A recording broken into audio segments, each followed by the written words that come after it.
As for the hobbits of the Shire, with whom these tales are concerned, in the days of their peace and prosperity they were merry folk. They dressed in bright colors, being notably fond of yellow and green, but they seldom wore shoes, since their feet had tough leathery soles and were clad in a thick curling hair, much like the hair of their heads, which was commonly brown. Thus the only craft little practiced among them was shoemaking, but they had long and skillful fingers, and could make many other useful and comely things. Their faces were, as a rule, good-natured rather than beautiful, broad, bright-eyed, red-cheeked, with mouths apt to laughter, and to eating and drinking. And laugh they did, and eat, and drink, often and heartily, being fond of simple jests at all times, and of 6 meals a day, when they could get them. They were hospitable, and delighted in parties, and in presents, which they gave away freely and eagerly accepted.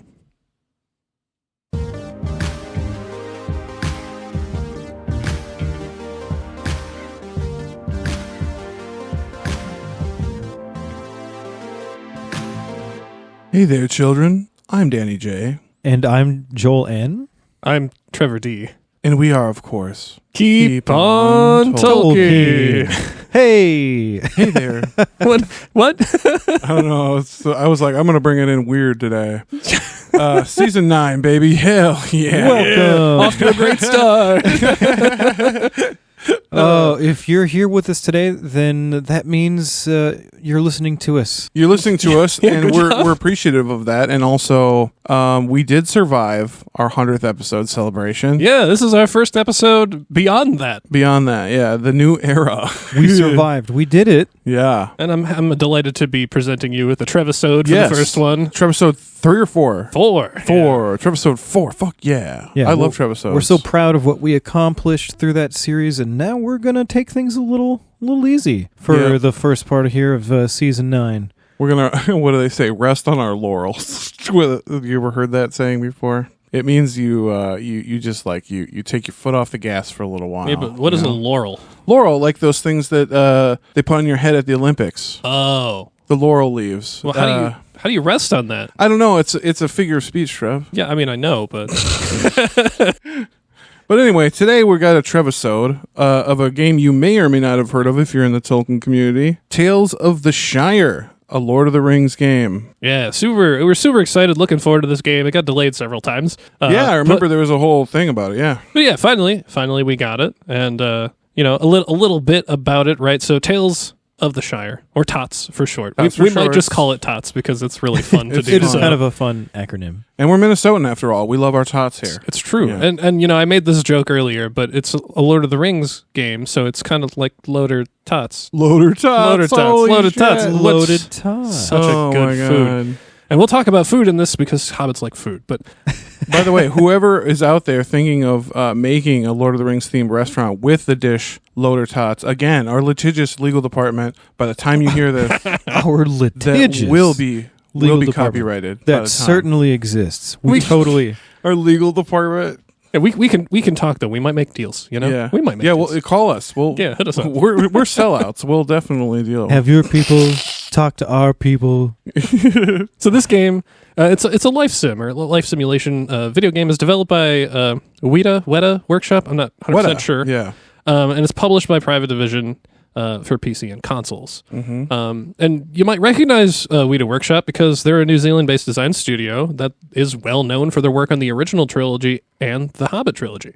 Yes, of course. That's kind of what put them on the map for their special effects abilities. Yeah, well, and they became, a huge player in the special effects They're world. still a huge name. They're in so many big movies nowadays. Mm-hmm. Yeah. Big up to Weta. It only makes sense that they would dive into some Lord of the Rings-based games. Right. Why not? Of course. And so this game, it came out about a month or so ago, on July 29th, 2025, at least from the day we're recording this. Mm-hmm. So, still relatively fresh. Yeah, I was actually impressed by our ability to create this episode so quickly. In a timely manner. Yeah, I mean... I was like, damn, Trevor's already pumping it out. Cool. Yeah, and I feel like we were planning this game out for a long time to do an episode on it. And it kind of landed just a month before we were going to start. Pretty perfectly. So I had just enough time to do a bunch of the game and write this up. So yeah. I'm real excited. I hope you guys are too. Fuck yeah. So, but the obvious thing, there's spoilers ahead. Yeah, we're going to spoiler spoil warning. the crap out of this game. You know, Spoiler warning. Yeah. We're going to be giving away like key plot points for the main story of the game, and there's plenty of like little side stories and stuff, and we're going to talk about some of them, but we're not. There's enough that it would be too much to talk about. So not everything. There will still be some fresh content if you decide later that you want to play this game. Cool. After we're done speaking about the story, we're going to have a fun bit. Look forward to that. Right. Yeah. No, I always love Trebisodes because I think I had liberty, at least in the Gollum episode, to go pretty buck wild with the fucking sketch. Like, that was a pretty out there sketch. And this one is no different, friends. It is also very out there. Today's sketch is quite fun. Yeah, they relate, and they always relate back in some real fun ways that bounce off what the content is. So really look forward to it. Look forward to that. And after that, we're gonna go over some of the gameplay mechanics, how the game loop kind of works, and the activities that you can do as a Hobbit in your Hobbit life. Yes. So let's get right into it. Starting with the main story. So before we actually get into how the game plays, let's talk about the main story. We're going to talk about all the main characters that you get to meet and interact with. And as a note, there's plenty to do in the game. It's not an on-rails experience, meaning that you can kind of do what you want when you want to do it. Oh, it's not like Gollum, where you have to just do whatever the fuck is in front of you? It's not that A to B kind of progression. Exactly. There's like an open map that you get of Bywater. Is it a readable map, unlike Lord of the Rings Gollum? Oh my god, yeah, it's an actual map with markers on it. That is, I mean, it is important to utilize the map throughout the game. You can do it without it, but it's much easier because it gives you useful information. Right, which is key in a Which map. is key, exactly. Any kind of map, really. Yeah. No, it's funny. We're just going to compare this to Gollum the whole day. Yeah. Well, Gollum was such a disappointment. What a disaster of a game. Yeah. If you haven't listened to our two-part kind of Gollum extravaganza that we did. Yeah, one being the game, the other being Gollum, the character profile. Yeah, which we jokingly called the Gollum the secret hero of the Lord of the Rings. He is the secret hero. Is, yeah. But yeah, check that Frodo out. failed. Hashtag Frodo failed. Yes. But yeah, check that out if you haven't. That's an amazing Trebisode, the Gollum game review, and awesome bit in that one too. But alas, today we got another Trebisode. Let's get back to it. Yeah, so like I said earlier, there's a bunch of side stories and stuff, and there's tidbits of lore here and there, just kind of sprinkled around. But the main story is primarily what's going to give you purpose. Like, why are you doing anything? The main story gives you that. So a reverse Skyrim. I guess, kind of. Yeah, I hate the main story in Skyrim. I talk shit about it all the time. Well, I mean, a lot of those kind of games are for the side quests, right? The guild quests are so much more fun than the main story. Really. Yeah, and at least a stark difference. Like, so Skyrim is an open world game, but it's not an on-rails experience. This is not an open world game, but it is also not an on-rails experience. So sure, kind of a web structure. Ish. Yeah. And the main story is more or less on point for the vibe of the game. Yeah. Like, it's a game about hobbits and stuff. So like it's very hobbity. The stakes aren't high. Everything you end up doing is pretty chill and hobbit stuff. And it's a lot of like lighthearted, goofy events, Nothing is taken too seriously. Yeah. So if you're looking at like a Shadow of Mordor experience, this isn't it. Yeah, there's no war or battle in this game. Right, yeah, this is Tales of the Shire. Yeah. The closest thing you get to a weapon is a shovel. Wait for the what do you call it? The DLC, the Scouring. Oh my god, Jesus Christ! Where you just fuck up the whole thing. Yeah, people start dying. That would be a hell of a DLC. That's for sure. I would love that DLC. The whole game changes. Yeah. So let's talk about the denizens of Bywater. Yeah. Yeah. The folks yeah. of Bywater. You'll probably recognize some of these names. Or at least the surnames, yeah. Yeah, and I'm not 100% sure that all of these characters are actual characters in the original lore. Yeah. But they all seem to be at least somewhat related to a character from the original lore. Yeah. So to start off, we've got Daisy Took and Willow Took. Cool. We've got Delphinium Brandybuck. Righteous. Which is Primrose Brandybuck's daughter. Mm-hmm. Well, she's real, I'm pretty sure. And I think she's real. Mm-hmm. We've got Farmer Cotton, Lily Cotton, his wife, and Rosie Cotton, which we all know. Yeah, real. Yeah. And young Tom Cotton. Yeah, totally real. Which is Farmer Cotton's younger son, right? Yeah, yeah. Mm-hmm. We've got Fosco and Nora Burrows, who are brother and sister. We have Hobson Hornblower, who is sort of your capitalist hobbit. It's okay. Yeah, well, he's always trying to sell you stuff. He's related to Tobold Hornblower, who started the pipeweed industry. Remember? Oh yeah, That makes sense then. Yeah. I could see that. We've got Marigold Potts, who Fun. is the proprietor of the Ivy Bush Inn. Okay, Cool.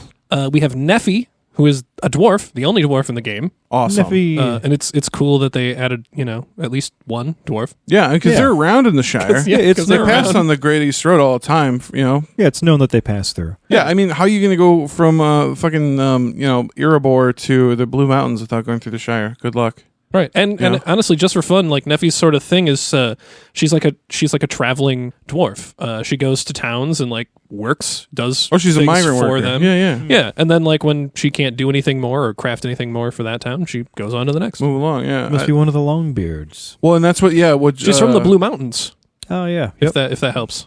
Yeah. Well, I which, suppose I could put her as one of probably 3 different houses, but but still, yeah. It's known that the dwarves, especially the Durin's folk, were kind of wandering at that time period. yeah, the they Durin's did folk odd jobs here wander. and there. The folks of Nogrod and Belagos, they still generally hang out in the Blue Mountains. Although I don't think their main strongholds are still there. So, No. but I don't think they're necessarily wanderers like the Longbeards are from Yeah. Khazad Doom. Yep.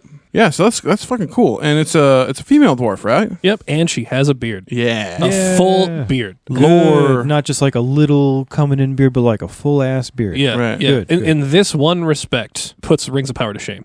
Yeah. Like all of it. Like, Yeah. we also have Old Noakes, who is an old fisherman. I want to say like the wise old village elder, but he's kind of just an asshole. We have Oslo Proudfoot, so it's nice that we get a Proudfeet in here. And Oslo. Yeah, Oslo, also the capital of Norway. fun fact. The fun fact. Yeah. We have Sandyman, and all the characters I've named Sandyman and before, all of those are sort of like the main villagers, right? They're ones that you can, like, if you open up the map, you can see where they are. You can walk to them. You can talk to them. Yeah. The other 2 characters I have here, Gandalf, who is the first person you see and comes up a couple times throughout the story as kind of just a supporting character. Cool. And the assessor, the Mickle Delving assessor. The auditor. Yeah. In a way, yes. Who is a main part of the story, but is not a character that you would otherwise try to like interact with and do anything for. Is Sandyman the Ted Sandyman? See, okay, here, I'm not 100% sure, but Okay. I would assume, yes, he literally just goes by the name Sandyman. Like, I assume that's would a assume family name. Timeline-wise, I would assume be it'd either Ted, be yeah. Ted or his father, I guess. But Yeah, we don't, it doesn't specifically say in the game. And none of his other family is in the game either. Like, you think you might see more of them, but you don't. And then just additionally, just around town, you can find a bunch of like random unnamed hobbits that kind of like roam around, or like they're always in the same spots. Just kind of like when you walk past them, some flavor text will come up where they'll just mention something in passing that's not at all important, but kind of is there to help the world feel I more used lived to in. farm more potatoes before I took an arrow to the knee. That would be hilarious. That'd If be that was so a quote, funny. but it is stuff like that. Like it is just Yeah, just random nonchalant little doesn't- side talk. Yeah, random side talk. Gotta love it. And as we mentioned, Primrose Brandybuck is a character that you don't actually ever meet. Okay. We are beyond her timeline as far as I can tell. Okay. Bilbo is mentioned a couple of times. Bilbo. Gaffer, Gamgee, and Sam are Yeah. mentioned. Rosie mentioned Sam on more than one occasion. Is kind of like that boy over there. the neighbor boy Sam. Yeah, and I don't know if she had her. boy Sam. I don't know if she had her gardener eyes for boy. him like this soon, but like, whatever. It's Sure. it's a callback to something everybody Yeah, would be yeah. familiar with. And lastly, Old Ruby. Old Ruby. I don't know a whole lot about Old Ruby or if Old Ruby is a real character, but Old Ruby is the character whom you are assuming the dwelling of. It seems like she is either gone or had passed away, and you are now taking over her home and farm or whatever to be in Bywater. Yeah, of the characters in this list, there's only a few that I can point out that I don't think are canon. Like Old Ruby might not be, the 2 Burrows siblings might not be, and like marigold pots might not be. I think Hobson Hornblower, that actually sounds familiar, but maybe I'm just making that up. Well, So- it could just be the last name, right? Like, it could just be it the could last just be name. the last Schulen, name, yeah. And I think that happened to me with Primrose, because I was thinking, I Googled it, and Primula Brandybuck came up, who's the wife of Drogo Baggins. Drogo? So that's There's Frodo's- a Drogo? Drogo is Frodo's father. Oh, I love that. Yeah. Okay. Yeah. Frodo, so- son of Drogo. Yeah, so Primula Some Game was... of Thrones shit. Yeah, yeah. There's some really interesting like conspiracy theories surrounding the parents of Frodo Baggins, but you know what? I might save that Or maybe some information show that for, deals with conspiracies, or what's Oh. another word for like something like that? something false. unknown or like Mysterious. mysterious. That's a good word. Maybe. I don't know. I can't think of it. Well, beyond the characters, we should also talk about a couple of locations that you might recognize. So the area that you can explore, like the actual town that you play the game in, it's not very big. But there are a few landmarks that people might recognize, such as the Green Dragon. It's probably the biggest one. There is the Ivy Bush Inn Okay. and the Three Farthing Stone. Okay. The Great East Road also runs like right through the middle of the map. Mm-hmm. Which I mean, the game called it the Great East Road, but when I looked it up, it was just either called the East Road or something kind of similar, but not great. I've heard it called Great East Road before. But Yeah. it was a road built by the dwarves, wasn't it? Yep. Yeah. It's primarily used by them. Yeah. It goes from the like Misty Mountains High Pass to the Blue Mountains, right? Yep. Yeah. So and then most of the characters, like, they do have a home. Like, I think actually every single character has like a little dwelling, but you can't go inside of any of them, which is, I mean, it's just kind of sad. You wanted to go into a few different hobbit holes and look around. Yeah, that would have been super cool. Oh, Like, see how cool. they decorate them, Smiles, a little if you bit will. of. What if it was like Skyrim where you could burgle while you were in there? Wouldn't that be fun? Going and burgle. From It would be decent fun, but it hobbits. wouldn't be very Hobbit-like. It would be Hobbit like at all. No, it's like you're just like the biggest piece of shit Hobbit ever. You could have like karma, like a Fallout, where you turn into a piece of shit Hobbit. You Oh, start man. turning more and more into a golem the more you steal. You look uglier and uglier. You go golem mode, and when if it the gets too- scouring comes If around, it gets you're- really bad, you get a cough. You're like, Bro, why the fuck aren't we designing games? Oh man. Oh my god, me and Joel on the you on the develop a story. taste for raw fish all of a sudden. Yeah, it'd be fucking cool. So now that we've gone over the characters and some of the recognizable places, for the sake of organization, we've separated the story into 5 parts. Yes. And this is not like how the game does it. This is just how I decided to separate it because I think it made the most sense based on what's happening. So yeah. we've Yeah. got, in order, chapter order, we've got A Hobbit's Life, Old Rules, New Rules, Mm-hmm. The Festival, and then the Epilogue. Ooh. Right. So, and we're going to go from start to finish. We're not going to do any sidetracking. Like I said, avoiding... love reading over the table of contents Yeah. ahead of time and reading the chapter titles. Yeah. You're one of those people that reads the last page of a book before you start it, aren't you? But yeah, we're not going to go and do the sidetracking towards like the, all the side stories and stuff. There's plenty enough of that. Right. And- Just the and- meat and potatoes, really. Yeah. And we do enough sidetracking on our own. Let's Oh, be right. real. Right. We will get So- sidetracked. We Yes, already just not have. in that way. Yes. So, all right, let's start with A Hobbit's Life. Yes. Okay, so, open scene. Starts off with a nice view of some Shire scenery. There's trees and, plants and shit. Oh. And a third age appears on the screen, kind of like Mordor did in Rings of Power. Yeah. Except not as egregious. And it cuts to a sign with the words that says, to Bywater, 50 miles. So we're 50 miles outside of Bywater. Cool. Okay.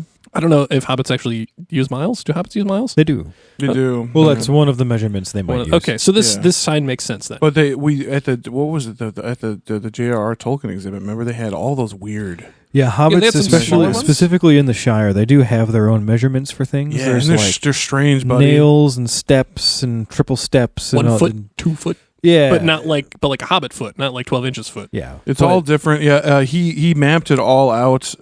We talk about it in I think that episode where we went to the Haggerty Museum of Art in Milwaukee Mhm. and saw the Art of the Manuscript exhibit, which was fucking awesome. We talk about it all the time in our private lives really and cool publicly. stuff. I still have that book with Yeah. with scanned images of all the things from that. It's so cool. It's a cherished item. Yeah, and all the items from that whole exhibit in this book, and I'll like look at them and I'll open it up and I'll like take pictures and post them online. Like, oh yeah, Yeah, there's Yeah. a lot of cool unknown lore stuff in those, I think. Mhm. Or just like stuff that you would glance over and not notice in Yeah. other places. But yeah, to answer your question, they do use miles. Bottom line, yeah. Bottom line, hobbits use miles. All right. So Gandalf, he's coming down the road on his cart, as he is wont to do. As he always does. Sure. And he finds your character sleeping kind of like on some big roots near a tree by the road. And very reminiscent of the beginning of the Fellowship of the Ring. yeah. Yeah. And it zooms in on your hobbit sleeping there,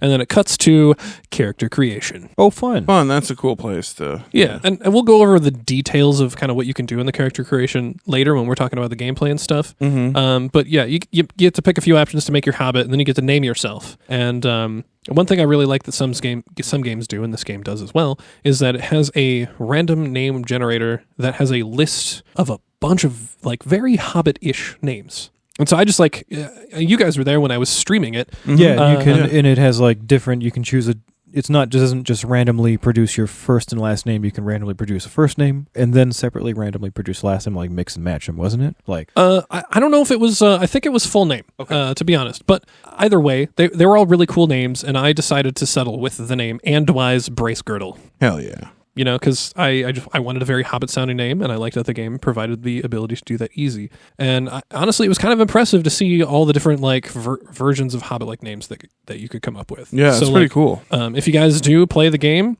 a really fun time just looking through all the cool names. If you're into that, just generate the shit on names, man. Have fun with it. So somehow, Gandalf, he already knows that you're coming from the Prancing Pony in Bree. Because, Gandalf is curious about Hobbit affairs. And he specifically states that. He's like, I have a special interest in hobbits and their business. Nice. I'm pretty nosy. Yeah, he's straight up, he's open book, that guy. he has a special interest in having hobbits do his business. Yeah, right? He really does. Yeah, he's always subcontracting the hobbits to do his work. Yeah. Being the nice guy that he is, though, he gives you a ride to Bywater. He drops you off, and he gives you a map of Bywater made by, quote, a very old friend from Hobbiton. Well, I wonder who that could be. Yeah, wonder who. And then he just leaves. He's like, all right, maybe I'll come back later. He just goes. He drops you off, for your first day of preschool or whatever. Yeah.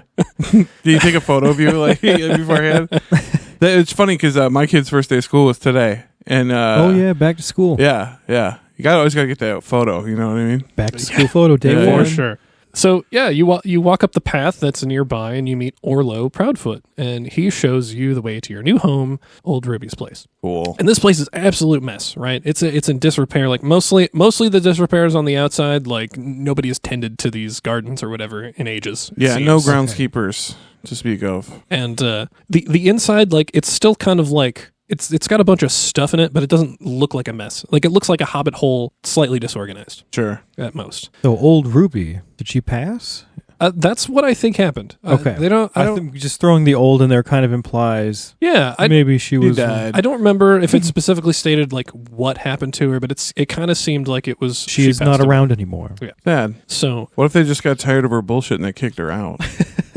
It's like that old Ruby, she was kicked her out and gave you her home. Yeah, she was fucking awful. So we kicked her out, seized her assets, and sold them for profit. Not a very Hobbit-like thing to do, but again, yes, not a very Hobbit-like thing to do.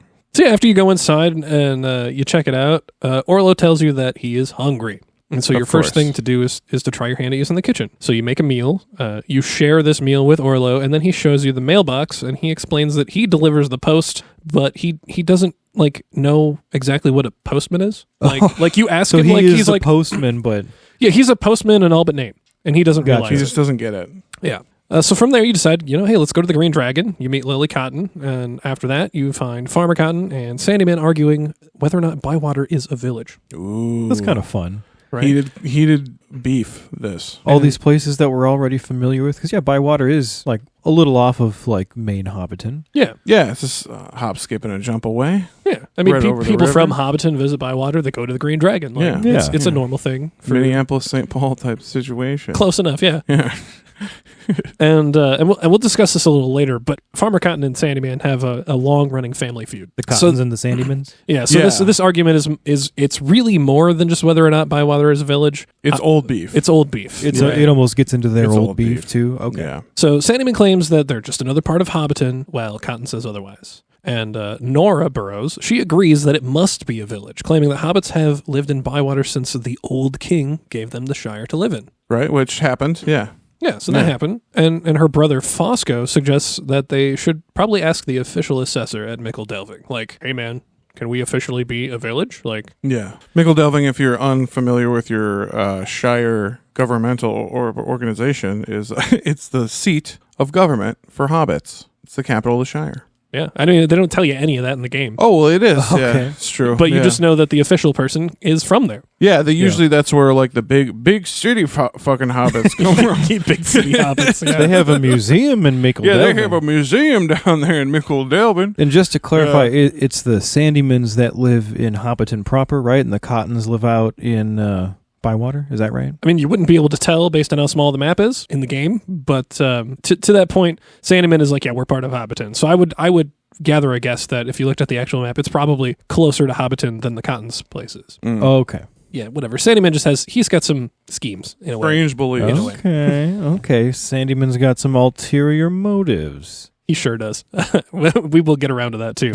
So Orlo suggests that there should probably be a book of rules somewhere that says what makes a village a village. And apparently old Ruby had a book like that she had given to old Noakes because it had pictures of fish in it. Nice. Of course. Of course. So thus starts the saga of making Bywater a village. And this is kind of like, this is what the whole main story is about. Like, Yeah. it's all about what you have to do to get that official Bywater is a Title village of assessment. Village, yeah.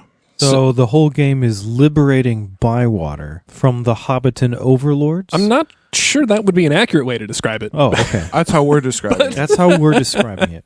Viva la Revolution, you know what I mean?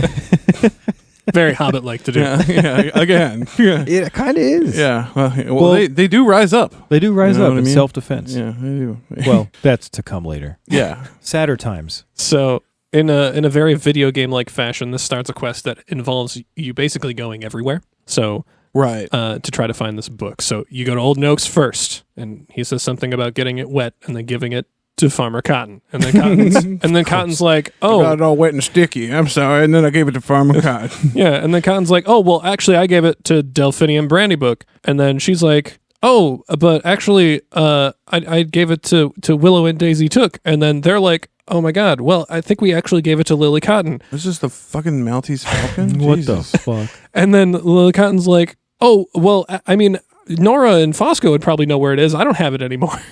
The Burroughses? So the Burroughses know about it. So then you share a meal with the Burroughses, and then they're just like randomly talking about this key that old Ruby had given to Nora, like she would play around with the key. And so Nora gives you this key, and you take it back home, and there's a desk that you open the drawer of, and bam, there's that goddamn book. Finally. So it was just sitting more or less where it was supposed to have been the whole time. Exactly. Yeah. God damn Yeah, it. yeah. Talk about a fetch quest that has you go freaking everywhere. It's always the last place you look, you know. And this is how the game starts. Honestly, this bothered me. Like, I understand, like, okay, we're gonna have you go meet all the villagers, cool. But like, you have it in like this standard video game trope of let's go talk to everybody fetch quest. Yeah. That wasn't a good start for me, but I understand why they did it. So Sure. Introduction to the map, the people, the players. yeah, kind of the tutorial in a way. Yeah. Yeah, it's kind of like how, as a writer, for me, I hate when they do news beats in movies a lot of the time, especially if they're just kind of lazy. You know what news beats are? When you like see a news clip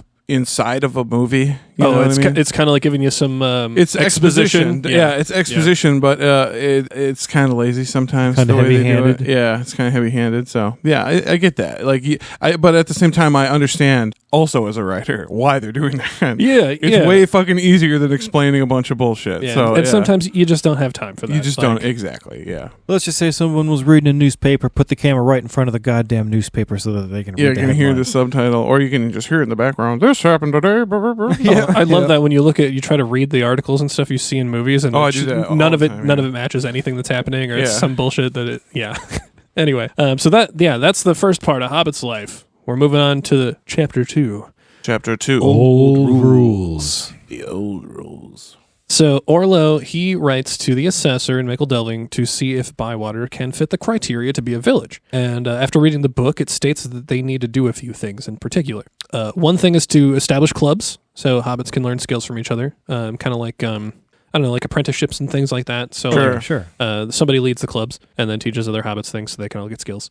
They need to have a wolf's head hanging from the village gate. Interesting. Macabre. Kind of, yeah. And if you see a goblin, you must report it to the king. Fascist, but okay. So, I mean, Oh, so these are the old rules. yeah. The mention of a king pretty much gives away how That these old are pretty rules old. are. Yeah, it's been a while Gotcha, since okay. there's been, yeah. So Nort and Fosco, they come up with a scheme to get you to go around and talk to certain hobbits that they deem would be best to run the clubs. And you got to convince these people to do so. Little side quest, and you get 4 hobbits to run 4 clubs, right? So Delphinium Brandybuck agrees to run the foraging club. Old Noakes agrees to run the fishing club. Rosie Cotton agrees to run the gardening club. Cool. And Lily Cotton agrees to run the cooking club. There is some little side stuff that explains why they would run them, but it's really not that important in the grand scheme of things because they're going to do it anyway. Man, I want Mrs. Maggot to run the cooking club so she can show me how she cooked those mushrooms. How far away would the Maggots farm be from Bywater, you think? They're out on the outskirts. Yeah, they're kind of on the outskirts. Yeah, They don't. okay. I don't know if they'd involve themselves in this conflict. Yeah, probably right. Yeah, they're on the border of the Shire and the Old Forest. in so the like- old forest. Yeah.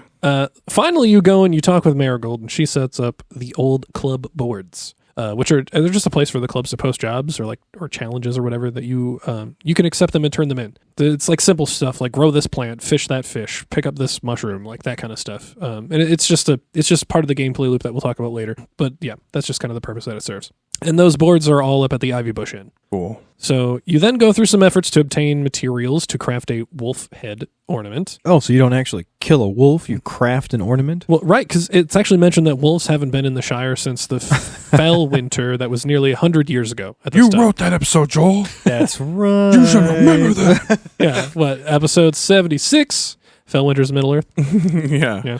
Go check Yeah. out that episode if you're curious to know what a Fellwinter is. Yeah, and they mentioned it offhand in the Fellowship of the Ring. They said that was during the Fell Winter when the White Wolves crossed the Brandywine. Because the Yeah. Brandywine froze over for the first time in years and years. Yeah, so, this has to be yeah. that very same Fellwinter. Yeah, Mhm. yeah, definitely.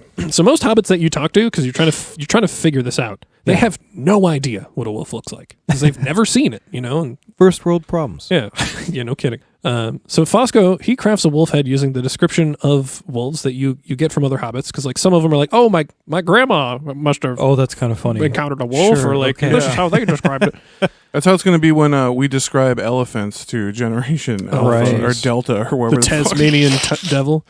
Yeah. There's the Tasmanian tiger. Tiger, right? yeah, that's that's the devil. That's the devil, yeah. That's a cartoon, I That's believe. yeah. No, that's a real animal. I'm pretty sure. Our Aussie fans are screaming at us. I'm sure, but it is a real animal that was lampooned in the cartoons. I'm pretty sure. You're probably right. All right. I don't know enough. Now that we've established that, So once you make the wolf head, it's mounted up on the gate, and it's thrown together with sticks and stuff. It's nothing super special, Yeah. but it's what hobbits would come up with on the fly. So it makes sense. The next thing that you do is you make a special dish for Bywater, like a village A special dish Yeah. for the entire Yeah, village? yeah, Like kinda a like- huge dish? Well, no, kind of like how Pad Thai is Thailand's like food. a their signature national dish. Signature kind of dish, thing. yeah. Exactly. Gotcha. So, I was like, you gotta make a dish for all of God. I mean, damn. I would- the biggest hobbit pie ever. I'd probably say our Minnesota's is Tater Hot Dish, probably. It's- Right? yeah, probably. Probably Yeah. that's probably the signature or the Juicy Lucy. At least Yeah, or the Juicy Lucy. in there in you the go. same vein as what Yeah. those are. So. Yeah. I went to I thought it was so fucking creative. Bayou Bob's at the fair, at the Minnesota State Fair. Mhm. Their specialty is alligator, right? Oh, is that the alligator place right by the grandstand? Yeah. But they Yeah. have Gator Tot Hot Dish, which I think is fucking one of the coolest names of anything at Hold the on. fair. Say that again. Because they specialize in gator, like Bayou Bob's, right? Like Yeah, gator you can meat. usually Did get you like, say gator tot? Gator Tot Yeah. Hot Dish. That's what they call it. My 'Cause they usually sell, my like- jaw just dropped. they sell like gator nuggets, don't they? Yeah, Like, it's like deep fried gator nuggets. Me and Timmy had some, and we all They're all, not all bad. all the kids ate up that gator. They loved it. it tastes like chicken. Yeah, pretty much. Yeah, A lizard that tastes like chicken. a lizard. Yeah. Anyway, Sorry, what's we're the getting a special little dish off, for Bywater? Yeah, I mean, okay, so it's not that creative. I mean, to spoil it, it is literally called the Bywater dish. Oh, cool. Oh, okay. Well, It, that's. I guess that's not spoiling too much. Yeah, it's no, but so you ask around, you get the opinions of a few different hobbits in the area. What would be kind of representative of Bywater and what should go in their signature dish, and you come up with what looks like a pie. It's likely like a meat pie, like fish goes in it. Mm. Sure. So you make this, you share it with 4 different hobbits And at this point, Sandyman comes around to the idea that Bywater could be its own village. She's like, Interesting. it could be because the food was really good, but it's most likely because it used his flour. It was made with his products. You know what I mean? So like he's, again, biased, might have a plan, like schemes. Yeah, I mean, that's how politicians are. They're right. They just like, oh, this business is in my district? Oh, yes. It's delicious. All right. So thus ends the short saga of old rules, right? You kind of get that stuff done. So you get the wolf's head, you get the club set up, you get the dish made, and nothing about goblins. Just so we're going back to that. Nothing about goblins. You don't see goblins. Because I think the last one there was Golfimble, right? The one whose head was hell if I would know. who was taken off at the Battle of Greenfields, I believe, by Bullroarer Took. Bullroarer Took, and then the sport of golf was invented at the same time. Yes. Golf, like golf. Golf, yeah. Golf. Yeah, the head, it's one of those hobbity lines that like doesn't make any sense in the rest of the lore because it's like old and hobbity. Yeah. But it says that at this Battle of Greenfields, Bullroarer Took, who's like the biggest hobbit ever, he took his club and he swang and knocked the head of Golfimble off, and it went down a rabbit hole, and that's how golf was invented. I get it. He was actually it's kind of a big. joke. It's a joke, yeah. It's a Tolkien-y He joke. was so big he could ride a regular He sized rode a regular horse. Yeah. He didn't need a pony. I imagine he still looked small on it, though. Probably a little looked bit. Well, I mean, jockeys are pretty small. They're up on those big thoroughbreds, and they're like 5'1". They're I tiny. suppose. They're freaks. You know what I mean? They're freaks. No, 5'1" isn't freakish, is it? For a hobbit, it might I be. don't know, I'm 6'7", so you're all freaks to me. You're all freaks. Relativity. Yeah, everything is relative. All right, so on to the next chapter. New rules. New rules. So that was old rules. Now let's talk about the new rules. Because there's no wolves or orcs or kings anymore. Yeah. But there is the Mickle Delving Assessor. Which, funnily enough, he doesn't actually get a real name. Do you just call him the Assessor? He is just called the Assessor throughout the whole game. Snooty asshole. I love that. So yeah, he comes to the village. He tells them that the rules are old and outdated, of course. No kidding. And he provides them with a new book of rules. And he says, aside from the rule book, he specifically states that a good hobbit village must have animals that are well kept and orderly, waters running clean and pure, so none of that orc pollution. Interesting. Okay. And hobbits that are engaged in happy work. So not slave labor. So yeah, it can't be labor. fucking Like- coerced slave labor. Yeah, okay. Got to make sure you have clean, not polluted waters. Got to make sure your animals are not being abused and your workers are not being abused. So no capitalism then. Interesting. Hobson tries. Interesting. Yeah, I mean, all those things are anti-capitalist, really. Animals that are kept orderly and clean. I'm Clean water I'm actually all for and all happy three work, of these. yeah. These I love guidelines. those. These are all very good. Yeah. I would wish there were more of those in our world, This is just too. general no quality of life. Yeah, I love the clean water one. That one's hard to come by these days. In America. Yeah. So let's get back to the Shire. the assessor, he goes on to inspect the village. He's going to go to a few places and try to see if these criteria are being met. And so you run around getting to places kind of just before he does. Oh, like a comedy, like a screwball comedy kind of. Yeah. Oh, that's exactly in that kind of vein. So the first place you go is Cotton's farm, and you find that one of the doors on the fences is like broken off, so you just kind of fix it up real quick. That's not. Yeah. And then right after you fix it, the assessor shows up and he's like, "Oh, this place looks nice." I don't know why. You're like, I imagine the sound from the Lego video games where you're rebuilding something. It's like, ding. yeah. That's a good thing to think of. Yeah. See, then you go to check on the waters, right? You find Old Noak's bathing in Old Ruby's pond, and that's. Okay. It's not clean water if there's an old man bathing in it. Oh, yeah, true. And so you try to get him out, and he's like, "Oh, well, I'm not wearing pants. Can you get me my pants?" And then you go like in that small area looking for pants, and you find the pants, and then it like cuts to the assessor showing up, and Old Noakes has gotten out of the water, and he's like, "Oh, I forgot I was wearing pants." Oh my god! Jesus Like he's already wearing pants. Christ. You know Old what? Noakes is senile. I Dude. might- He shouldn't be swimming on his own. This is so silly. You're kind of selling me on this game. I think I think I kind of want to play through this now. This seems kind of ridiculous. I'll talk about my actual like how I feel and review stuff towards the end here, but it's not a bad game by any means. Like Yeah. No, this sounds and like I only got to watch you play it for a brief amount of time when you were streaming it for everybody. Which, by the way, when these games come out, if they are on PC, Trev tries to stream at least a little bit of them to our Discord community. Yeah, we're going to be trying to, when we do these in the future, do that too. It's always fun when y'all drop in. Yeah, and it'd be nice to see more of you guys. We got a few people. Yeah, a few of mostly you people, hardcore nerds are dropping in. Mostly yeah. they were people that we already know or are a part of KOT, but also we had Carmela show up, which was awesome. Yeah. Thanks Shout so out much to for hanging Carmela. out with us She's for great. the few Yeah. hours we did that. And then when we did, what was the Moria one, Mark showed up. Yeah, Mark showed up for the Moria one. That was from awesome. Australia. So thanks to both of you Down for showing up and making those worth doing, because and we love that stuff. One day we hope to have Trevor be mightily famous and stream to Mightily. hundreds of thousands of people. Yeah, it would be fun, I suppose. I want to be a mod. Yeah, Danny's ultimate goal. I just want a mod for it. I want to mod Trevor's chat. Please. Moderation, by the way, everybody who knows a mod, not modification. Yeah. Anyway, moving on. I want to modify Trevor's body. I would like to modify him. No comment. So, so the third thing you end up doing is so Assessor's going to make his way to Sandyman's Mill, right? He's gonna check on the Hobbit's working part, right? Mm-hmm. And so you go out. Cotton doesn't want you going. Like, he doesn't want the Assessor to make it there. It's part of his grudge. He's like, no.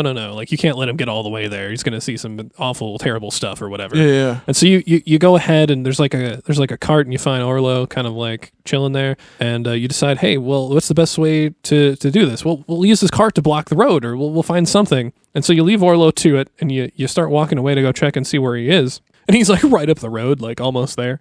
And y'all walk back towards where the cart was. And Orlo's idea was, oh, well, I just unloaded all the flour from the cart, and we're gonna act like we're filling it back up. Oh, nice. Yeah. And so this moment tricks the Assessor into thinking, oh yeah, you guys are doing happy work. I don't need to go all the way to Sandyman's place. Oh. Like this is proof enough. Like, I'm satisfied. These happy workers here. Yeah, happy workers. So So it's like something like a piece of North Korean Have propaganda. you boys had a It's like- lunch break today? Yes. Oh, these are some happy workers. from there, you go back to like the sort of like village. It's not like a gate. It's like an archway kind of thing. That is like we'll say the entrance to the village proper, right? Okay. And that's where the Assessor is standing, and he's about to give his verdict, right? He's nearly about to say, Bywater is not, and then the wolf head falls down and knocks him out cold, Nice. just on the ground, like that makeshift wolf head. Fucking bureaucrat. Turned out to be a good thing, because nobody got to hear the actual verdict, but they Right, knew right. it was coming, right? So he's taken to the Green Dragon to rest, right? To try to recuperate, get better, and just as he's kind of like getting better, the hobbits are like, oh, we got to keep him here while we try to get the village in like tip-top shape. So they have Delphinium come in to give him some medicine, right? Like, and so the Assessor's like, oh man, thank you, medical person, for trying to help me get feeling better. And everyone else is like, oh man, she's a terrible healer. Like, Yeah. And so he does just get sick. Oh, no. Like Primrose, her mother was a great healer, so she was like really wants to be a good healer. Gotcha. Have some of this. It's called Icapac. You remember that shit? Oh my god. Back in the 90s, my fucking little sister, we found her, she was like 2 or 3 years old, and we found it was before she could like, properly express herself verbally, right? And we found her with fucking a handful of rat poison. Oh, And we were like, no. oh no, did she just eat? Because in the 90s, there was rat poison everywhere. Yeah. They didn't care, right? So, so we immediately went down to Borgstrom's Pharmacy on the east side, Okay. and we bought Icapac. Can you still get that over the I have counter? no fucking clue. I've only used it this one time in my life. Hold on. It seems like such an old-timey medicine in my mind. Icapac is a Or thing. Icapac or something like that. Well, I'm just asking because I know what Epicac is. Epicac. Yeah. That's what I'm trying to say. Ip- Yeah. okay. Ipecac, Epicac, Epicac. yeah. Because that's the stuff you drink to induce vomiting. Yes. And yes. so my Okay. sister, we didn't know if she ate the rat poison or not. So we had to have her drink a shitload of Yeah. it. And she just wandered around. We didn't let her inside, and we just made her wander around the yard throwing up. Because that was just what you do. Like, man. It's just this little kid wandering around the front yard just barfing. Oh, It was pretty funny. that sounds Turns awful. out, at least from the vomit, it looked like she didn't eat it. So That's good. She had Better to be safe than sorry. Yeah, exactly. When it comes to rat poison, I the understand. but- the moral of the story is better to be safe than sorry. And whatever happened to all the rat poison? Nobody uses that anymore. That's funny. Probably It's inhumane and dangerous. So yeah. Most people just have house cats now. Yeah, just have the cats best take care of it. mouse deterrent is a Is house cat. Hell yeah. So while the assessor is still out, the hobbits are determined to get Bywater in, village shape before he's well enough to leave, because, I don't know, maybe getting him to come back One is a hassle. final chance to, prove themselves. Yeah. So they're looking over the new rules, and they're like, okay, so the village has to have a postman or a sheriff, and they have to hold a festival that has a very important person as a guest. Such a weird rule. Yeah, that one seems a little pointed, for the game, but okay.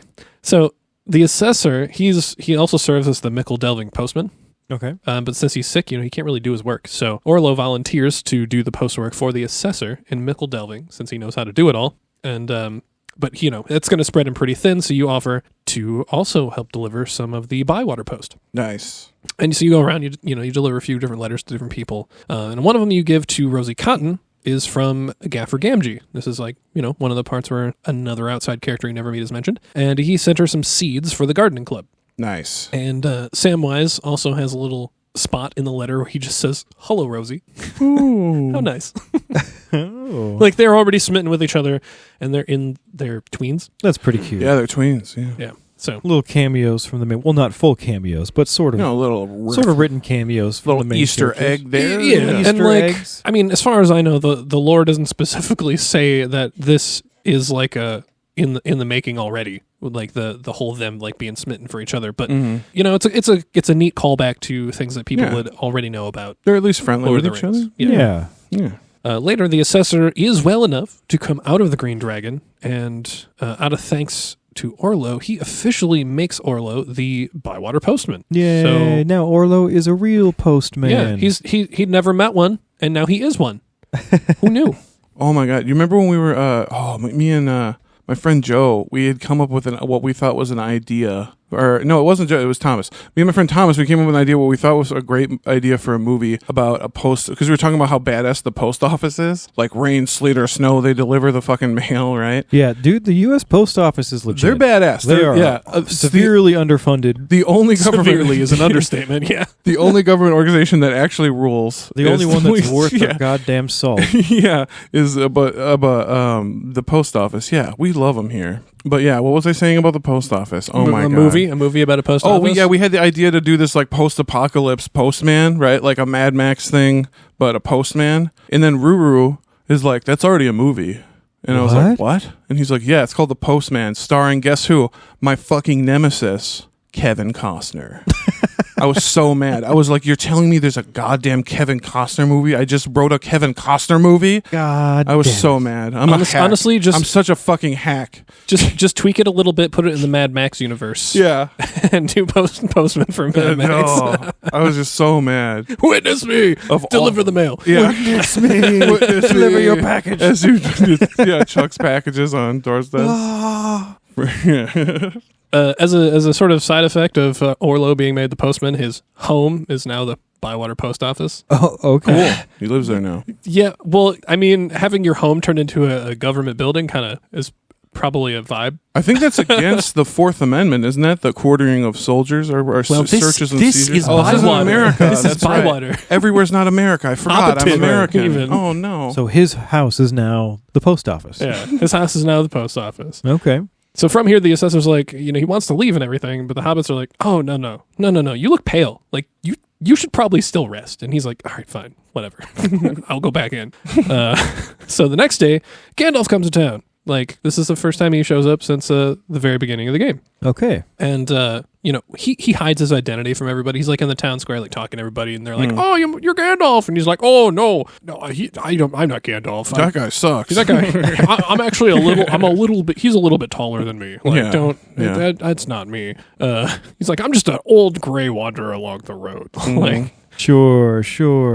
but, Mithrandir, yes. yeah, right. Specifically, but he's looking for Delphinium, right? Like, I think he just kind of like, his knowing of Hobbit doings, like, Gandalf knows things, I guess. He's got informants. So, and, she has been sad that her medicines don't work. proof, trying to help the assessor. She poisoned the assessor. Yeah, poisoned him. Straight up made him sick. There's a bit of a side story that happens where Fosco is ill, and you like cook him some food based on her suggestions and stuff, and it doesn't really help him. So like we have a couple of things to note that she is not a great healer. Her suggestions and education in the matter are not good. But she's been missing for a couple of days after the assessor incident, we'll say. Oh no. So, not Gandalf asks some questions to try and figure out where she went. And so you end up going to look for her, and you find a trail of like yellow flowers that take you to a secret spot in the forest that you haven't been to yet, and you can't get there if you tried to until this moment. So you find Gandalf kind of on the way, and then just right up the dirt path from Gandalf, you find Definium. And she's like all sad and stuff, like, of course. But, Gandalf, being the cool, rad dude that he is, gives her a bit of a speech, a pep talk, to try to get her out of this rut, about not being as good a healer as her mother. And we've got a direct quote from the game, from Gandalf, read by Joel. Listen, can you hear it? The bird song, the running stream, and hobbits babbling about potatoes and pipeweed and the size of pumpkins, the sound of the Shire. But you can hear more than that, can't you? The scraping of animals burrowing deep below us. The sighing of the grass on that distant hill. You can sense the flowers start to open, the wind over the wings of the skylarks, and the trees reaching ever to the sky, the slow rhythm of Middle-earth breathing. It is all part of a greater music, endless and beautiful, constant, but ever-changing. We never hear it, but it is around us, for it lies in beauty, or when the heart is stirred with song. And then a very few, can feel it. And such a one is you, Delphinium Brandybuck. I really enjoy this dialogue from Gandalf.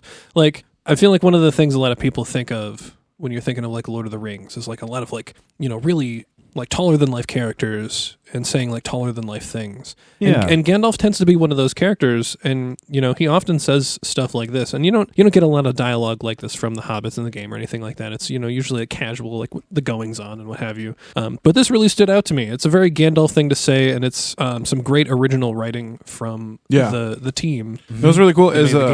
As a neurodiverge, as an autistic person, I kind of identify with this a little bit. I'm just as he was reading it, I was thinking about it because he's talking about how like not everybody can hear the fucking like literally hear the animals burrowing beneath us. You have a different like perception of the world than everybody else, right? And it's like a cool and beautiful thing, is what he's saying. Well, and it's I don't know. He's talking to us autistic folks, I think. Well, it's kind of like he's saying like, hey, don't be so down about this one thing because you are really great. That's what I'm saying. This other thing, like Gandalf would say to me, he would be like, "Don't feel bad that you can't remember any doctor's appointment you've ever made, but you can write really funny sketches." Yeah, and or if anybody, if Trevor asks you something about Lord of the Rings, you have some deep ass lore that nobody else would be able to tell him. Like, no, some people care about the things I know about. I do. I know you do. I do, and that's why you're here, Trevor, and that's why I love you. Yeah, it's beautiful. Some really profound, reassuring, Gandalfian, very Gandalfian message. Yeah. Yeah, real props to the writers of this. They really hit the nail on the head. Solid. Yeah. So seal of what do you call KOT seal of approval on that. KOT seal of approval. Pop.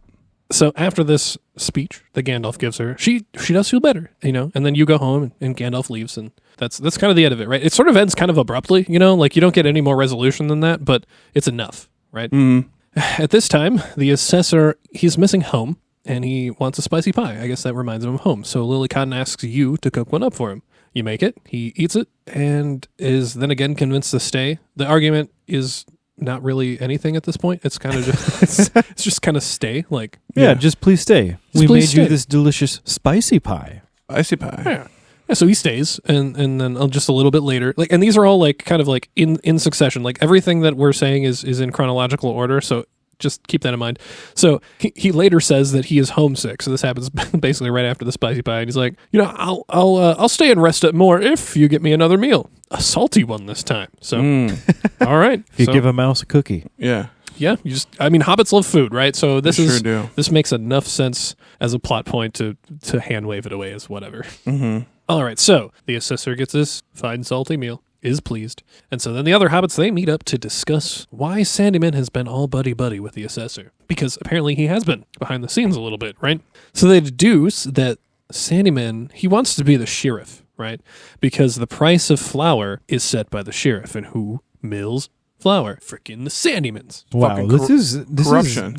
this game is getting a little more into politics than I would have thought. Yeah, we'll see more of that. It's later. it's like a huge lake, but it's only an inch deep. So like, don't Sure. it won't get that far. It's about the price of flour for making pies and things, Yeah, just Shire stuff. that's just corruption, man. but You know it's what I mean? it's still Plain and corruption, simple. just on Plain a and Hobbit-sized scale. Yeah, I mean, everybody has a little inkling of that in them somewhere, right? It's just is that it? See, in America, sheriffs just throw poor people out of their homes. Oh yeah, That's- and that's shoot what people's they, dogs. That's what they do. well, Yeah, this shoot is people's obviously why. No, that's what I love about the sheriff. Like one of the, at least in Ramsey County, I don't know where everyone else is grew up or whatever, but that's the only interaction I've ever had with them is when they come to evict people from your neighborhood. It's not a job I'd want.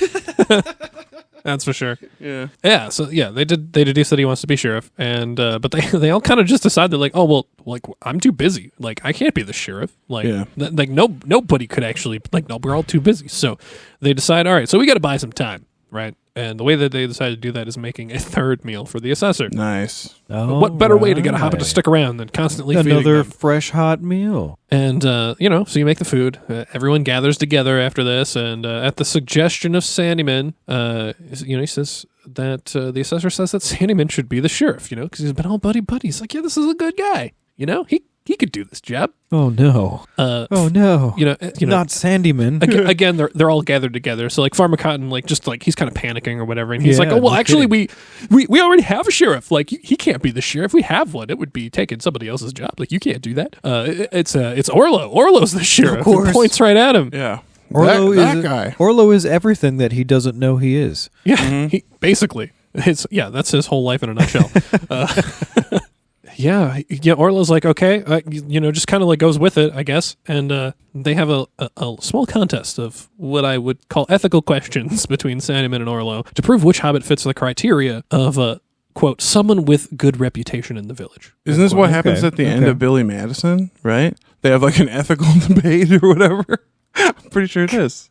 It would be funny. Business it would be, ethics. Yeah. It would be funny if this was inspired from that. From Billy Madison. Yeah, that'd be really funny. I mean, it's a great piece of art, Billy Madison. May it live forever.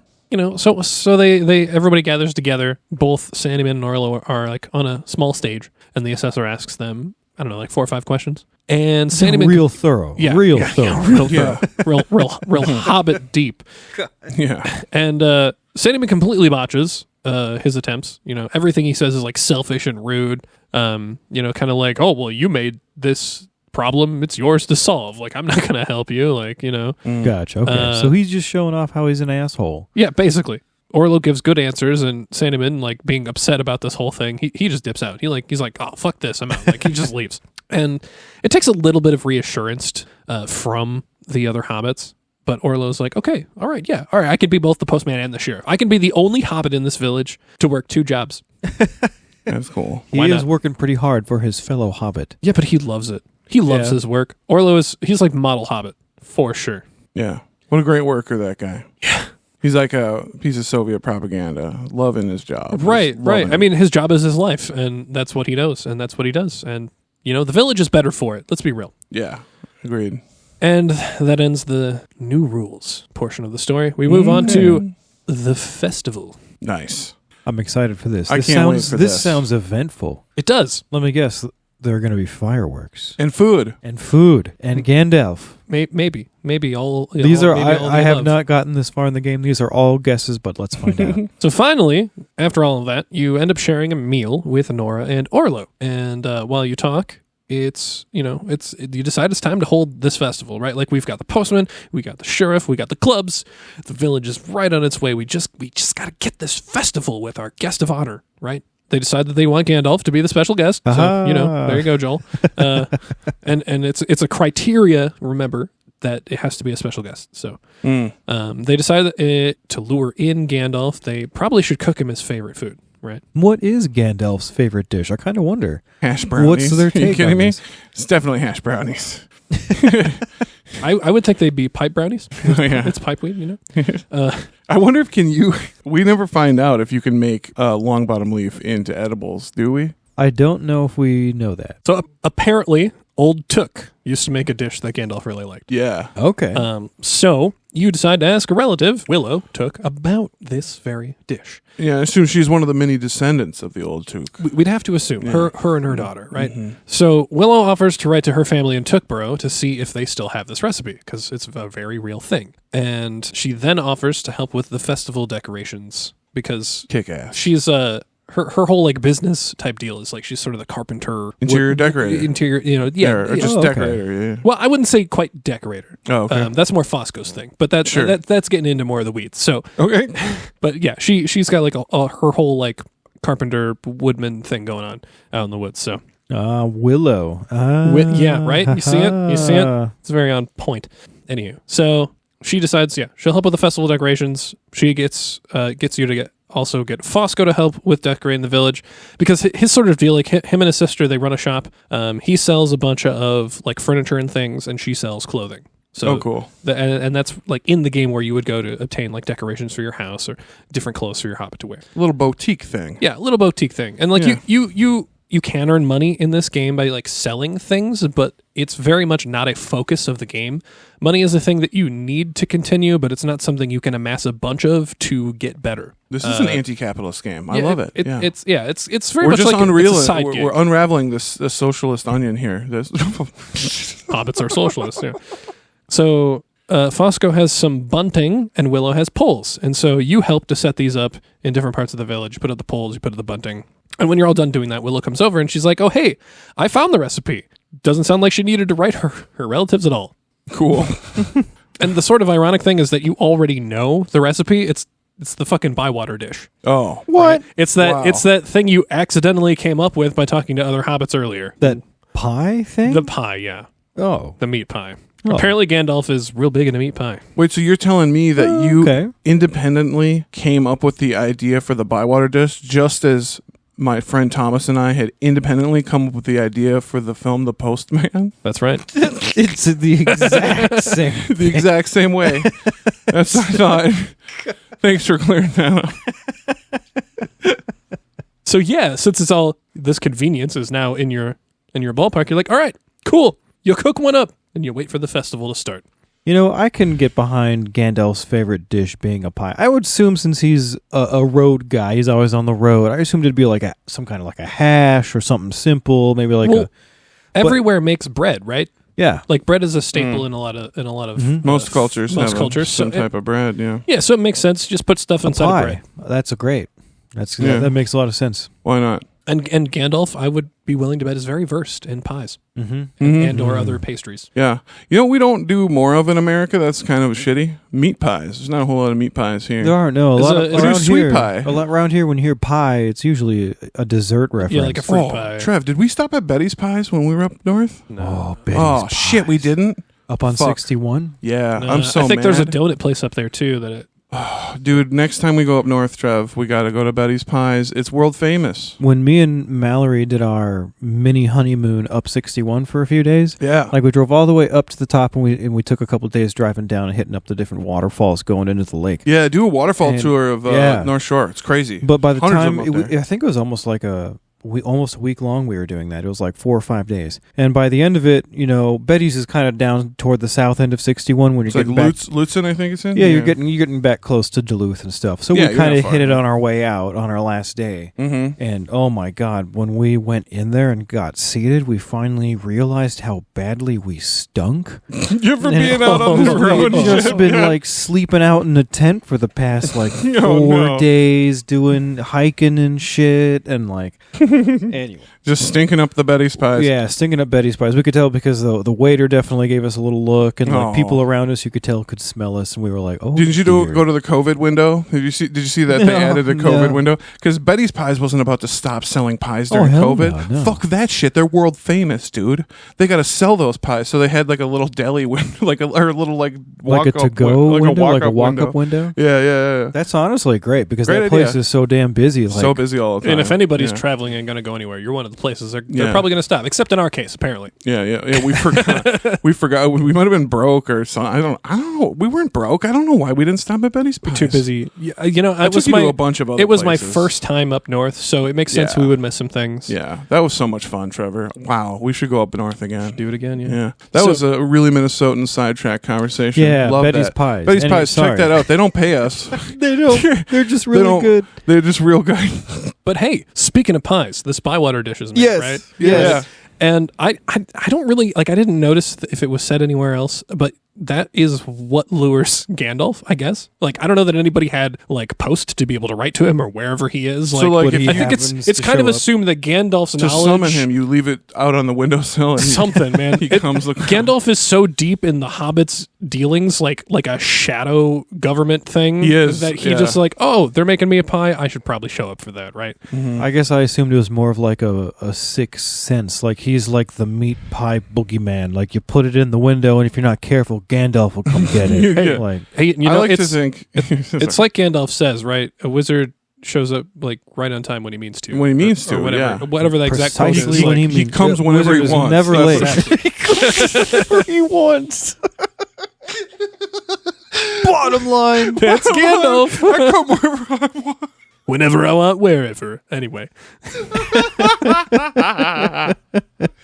Oh God. Okay. so Gandalf, yeah, he shows up for the festival. He praises you for all the work you've done, and then you get this kind of like. It's at this point I knew I was at the end of the game, like because everybody that you've had interactions with is kind of like in the town square, village square. Sorry, Okay. there's a difference, right? and you get to have like little chats with each of them, right? And they all kind of give you this like little like, oh, how far we've come, all the things that we've done, you know, kind of a little bit of recap for some stuff, and Sure. Yeah. that's very much what a lot of games do, sort of at the end to kind of help like yeah, wrap some of things the up, right? characters step back into the Yeah, foreground, give a little speech, and oh, by the way, I'm still here, and we've done this, and things are great. yeah, kind of give you the development of the story, like, hey, we've come so far, Mm-hmm. and Gandalf leaves right after. You know, he's like, I've got business in the east. That's all he tells you. Wizard shit. Yeah. Wizard shit, exactly. Wizard shit, yeah. And the assessor then gives a short speech. You know, he recounts his time in Bywater, kind of like, like here's like everyone else has done, but kind of, he's been through his own sort of He had an scenario, ordeal. right? Yeah, he was poisoned. Yeah, he was poisoned, and then he got great food. Mm-hmm. Whatever. And he says that Bywater, it's not part of Hobbiton. Everybody, I'm sorry. It's actually its own village. Oh, you did it! Yeah! Independence. Woo! And then fireworks go off, and that's Yes, it. fireworks. That's the end of the story. I knew it. Here's the thing that I was really disappointed though. There's no fucking dragon firework. Okay, You'd Oh. think that you'd at think least, that you'd get some kind of callback with the firework at least. No, they just No. go off, and that's it. but I love it. Like every time there's anything like a dinner party or a festival in any Hobbit game or story or anything, it's always like now it always has to include fireworks and it has to include Gandalf. It's really I don't know. I kind of love the stereotype it's kind of become. It's kind of a tradition at this point, right? Or I guess you could look at it more like a tradition. Sure. All right, so we move on to the epilogue. Right. So actually, there's really no new story here. Sorry to disappoint anybody who's listening. I know they said there's this is like the 5th chapter, but it's not really much. There's a bunch of side stories with the different hobbits that you get to experience by increasing your reputation with them. And you also have the clubs that you have been participating in all this time to max out their reputation as well. And they also have kind of their own small stories. And we'll talk about the reputation in a little bit here.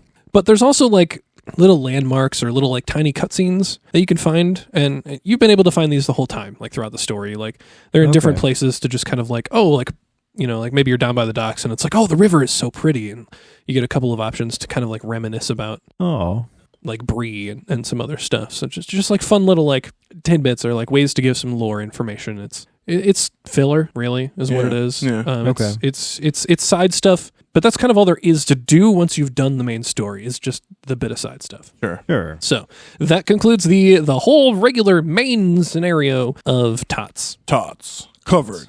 Loaded tots. So it's not terribly long. It's all very lighthearted. It doesn't like get edgy or anything. Like there's not really much conflict. Like the conflict that arises is, how do we make the village a village, and how do we stop Sandyman? Like Yeah, pretty, I think as you stated it earlier, pretty low stakes. Yeah, very much low stakes. Just after the story, so we've got a couple of, a little bit of some interesting tidbits, as I called it. So neat things that you would encounter during the game that aren't necessarily main story stuff or potentially missable things if you don't care to do all the side stuff. So there aren't very many, actually, I don't think there's any other Middle-earth languages spoken in the game other than just like the regular common tongue. But there is a moment where Gandalf says, Elbereth Githoniel Silverin Penamiriel, which translates to Snow White, the Lady Clear, the Queen beyond the Western Seas.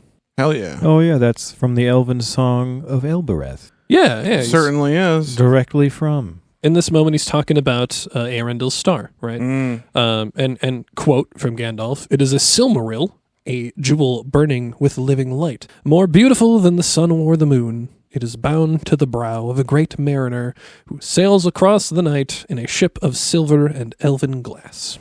That's beautiful. Baby. For a second, I saw that last word and I thought it said elven grass. I was like, hell yeah. Yeah, buddy, it would be very Gandalf. That'd be very Gandalf. But I thought that was cool. You know, it's one moment where he speaks Elvish. I thought that would be important to call out because you don't really see it anywhere else. Like, you've got a dwarf in the game, but not once does the dwarf say anything like Kuzdul or anything like that. You know what's really nice? Unlike the Gollum game, when they had Elvish with no subtitles. Oh my god. It's nice to know what the translation of the Elvish is. Yeah, that's so wild. It's pretty convenient. You'd think that anytime they give you Elvish, that they would hopefully be giving you subtitles, especially if it's somebody actively speaking it. Since I think a very low percentage of the human population speaks Elvish, so I think it would be pertinent. Like, I think you'd have a better bet throwing Latin up there without subtitles than fucking Elvish. Okay, but hey, first time through a game, not knowing what they're saying in a different language, I think is totally valid and okay if you have the next playthrough or the option to turn translations on. There have been games in the past that do this kind of thing. Well, if your character's supposed to be confused or Yeah, or like your character wouldn't know what they're saying. Like, it makes sense in the context. And like one game that I can call back to, Final Fantasy X. I know neither of you have probably played it, but there is a language in the game called Albed. And throughout the game, you can find what is called an Albed primer that will teach you one letter that directly translates to regular English, right? So like you collect these throughout the game, eventually it translates what they're saying for you based on everything that you've collected. So, cool. So you can eventually actually understand what they're saying. In that game, I think it was done really well because it was kind of like a mystery and you're kind of like trying to figure it out over time. Sure. I will concede that the Gollum game just kind of obfuscated it from you, period. Which is they didn't just miss the mark. They kind of abandoned goal to hit the mark. Like. Right. And I mean, I guess it would have probably been pretty weird if they tried to be like, oh, well, now Gollum understands Elvish by the end. Like, whatever. But that game had a lot of problems. That is not even the least of its fucking problems. It's not even on the top list. No. Like... We've got a whole episode about that. A long episode, too. It was the longest for a while until last run. It was. Until the episode literally before this one. Yeah. Which one? Which episode was that again? That was the Atanatarian. That was us going over it all. Oh, the recap episode. The end cap, yeah. Yeah, that was a long episode fucking 117. episode. That was one of the longest episodes we've done in a long time. It was coming fun. right around 3 hours. It was fun. Go check that out. Yeah, listen to us talk all. You got a 3-hour drive ahead of you? Yeah, go put that on. Go to if you're in a state that, doesn't have legal reefer, maybe drive to a state that does. Listen to us on the way. Spark up on the way back. There you go. I just planned your weekend for you guys. Go ahead. Ready? Go. So back to tots. It's back to tots. So more of these interesting tidbits. So apparently Merrimack is cousin to Delphinium. Oh, Merrimack Brandybuck. Exactly, right? Mr. Mary Brandybuck. Yeah, they mentioned that, which is kind of a fun little call to Mary. Nephi is a dwarf of the Blue Mountains, who we mentioned previously, and she travels around to offer her services where needed, and she does in fact have a beard. I know we kind of mentioned this earlier, but it belongs in the interesting tidbits. It's a full beard. And it's a full-ass beard. Skimpy little woman beard. No, it's a full beard, because she is a proud dwarf. Yes. I'm glad that we got dwarf representation, but also that it was a female dwarf. Well, and it made sense in the canon, too. And it makes sense, period. Yeah, just period. Right? Yeah, 100%. And I'm glad, I don't want to say it like this, but I'm going to say it like this. I'm glad that Weta Workshop had the balls to give a female dwarf a beard and make it very canon. Yeah, well, because, some people that's incorrect, No, I appreciate that very much. Yeah. It's, whatever. It's not as big a deal as people will make out of it, but it's very much appreciated. Cool. So next thing, so Daisy Took has a stuffed elephant named Mooma. Oh, that's cute. Apparently used to be Sam Gamgee's. Oh, cool. That kind of plays on his fascination with the Oliphants when they run into them in with Pavilion. the Moomagills. Yeah. Yeah. It's a good call to that. Mm-hmm. Apparently it was named Mooma by Bilbo. Which would make sense because Moomakill is the Elvish word for Oliphant, right? Bilbo would totally be the one to do that. Yeah. I didn't know that. Yeah. That makes the name It's make way spelled more with sense. a U in the Elvish, but yeah. Sure, Mhm. yeah. Mooma Anglicization is or how they whatever. spell it in the game. Yeah. As we said before, Sam is in his tweens, and this is according to Daisy Took. Yeah. She's a little girl, so Mhm.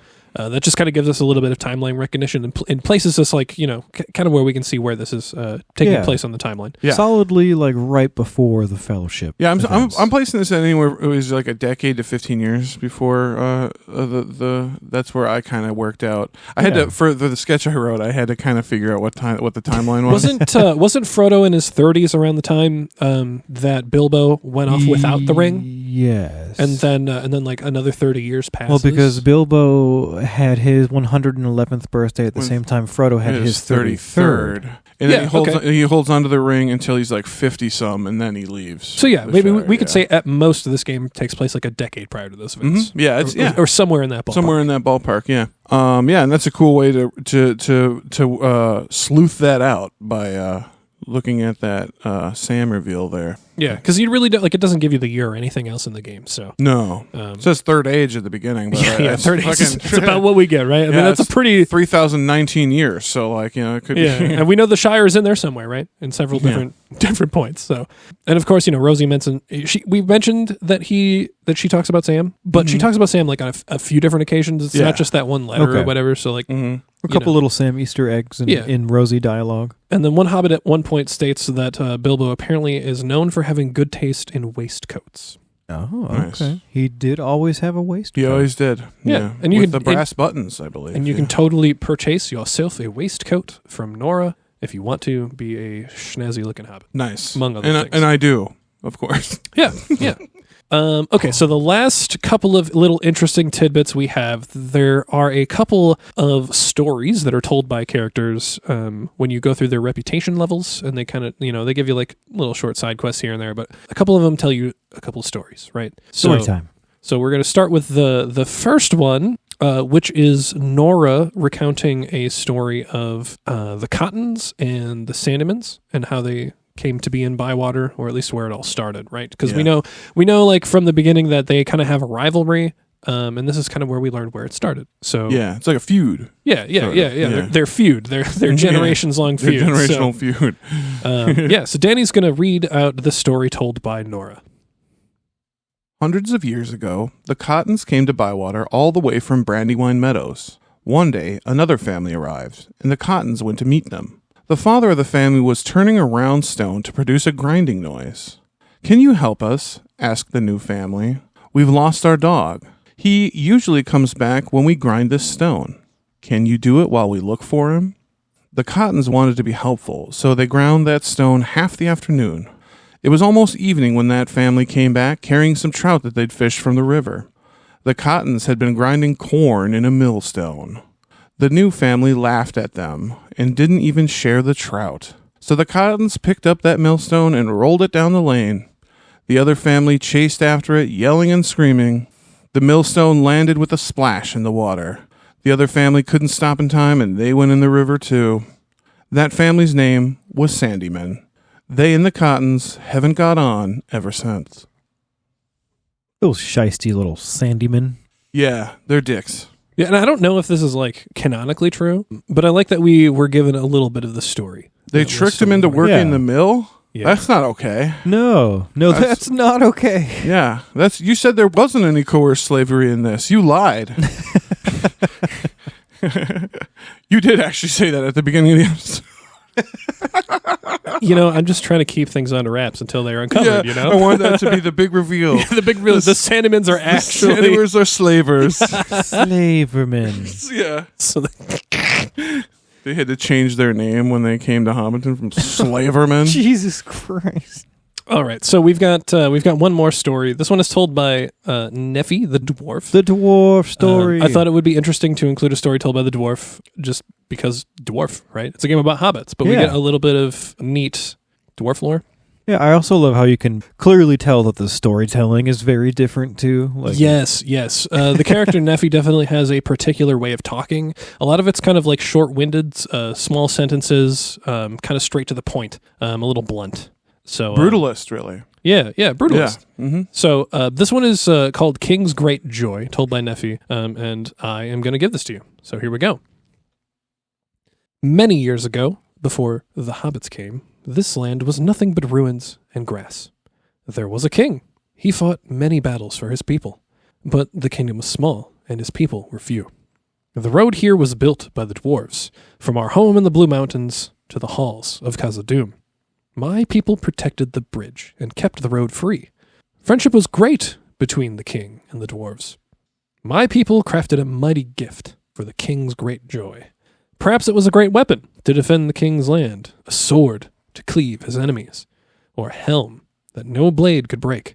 But what it was is long forgotten. The dwarves buried this great gift to return in peace and take it back. They never returned. The king's great joy lies under these fields, where now hobbits grow food. The end. Love that. I love that there's a the end there too. It's like, all right, I'm The done. end. Story's over. The end.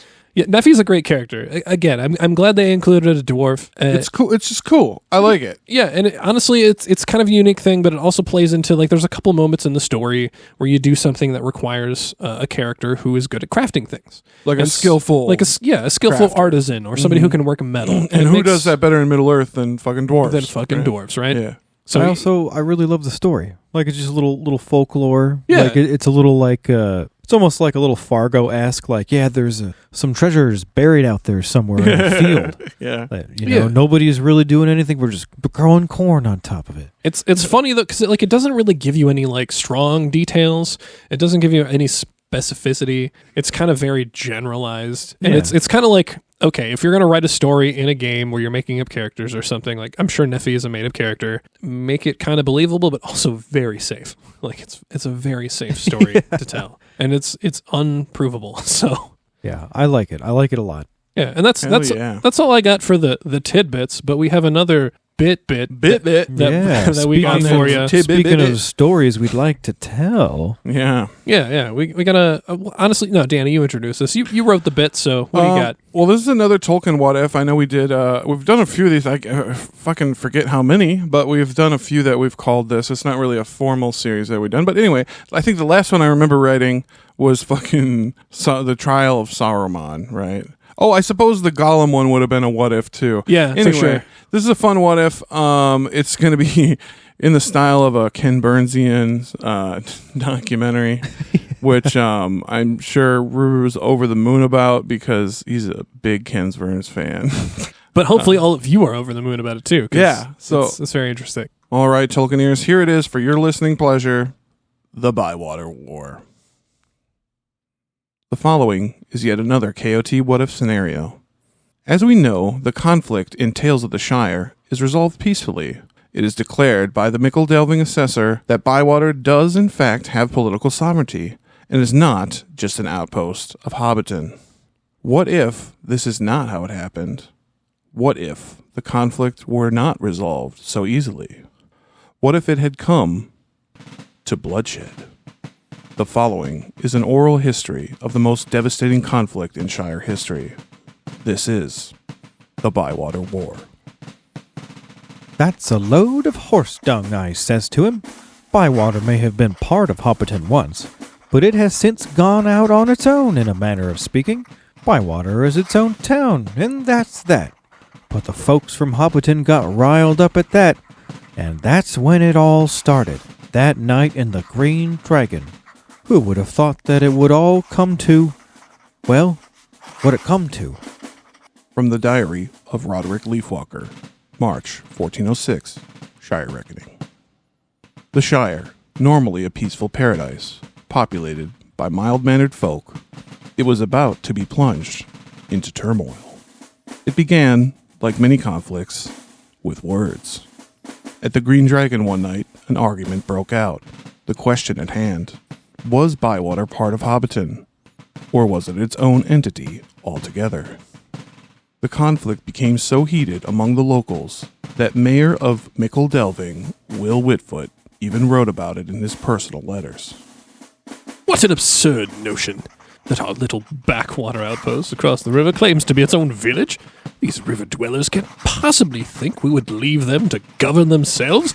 That will never happen, dear cousin, not while I am mayor. I have cleverly devised a way to thwart their little movement once and for all. From a letter from Will Whitfoot, April 1406, Shire Reckoning. The people of Bywater took to the streets in protest. Roderick Leafwalker became a figure in the movement for Bywater independence. So I got a bunch of like-minded citizens of Bywater, and we marched right over to Will Whitfoot's house, we did. That's right, all the way to Meikle Delving. We demanded that he make a statement right then and there about the sovereignty of Bywater. It wasn't angry, at least not as angry as things got to be. We just wanted answers, and we were determined to get them.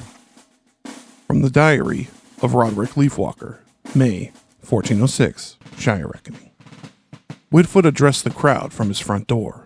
He came to the crowd with an official declaration. According to the laws laid down many years ago by the king, Bywater is not yet its own village. It must comply with all the criteria to become independent of Hobbiton. These are called the king's rules and the new rules.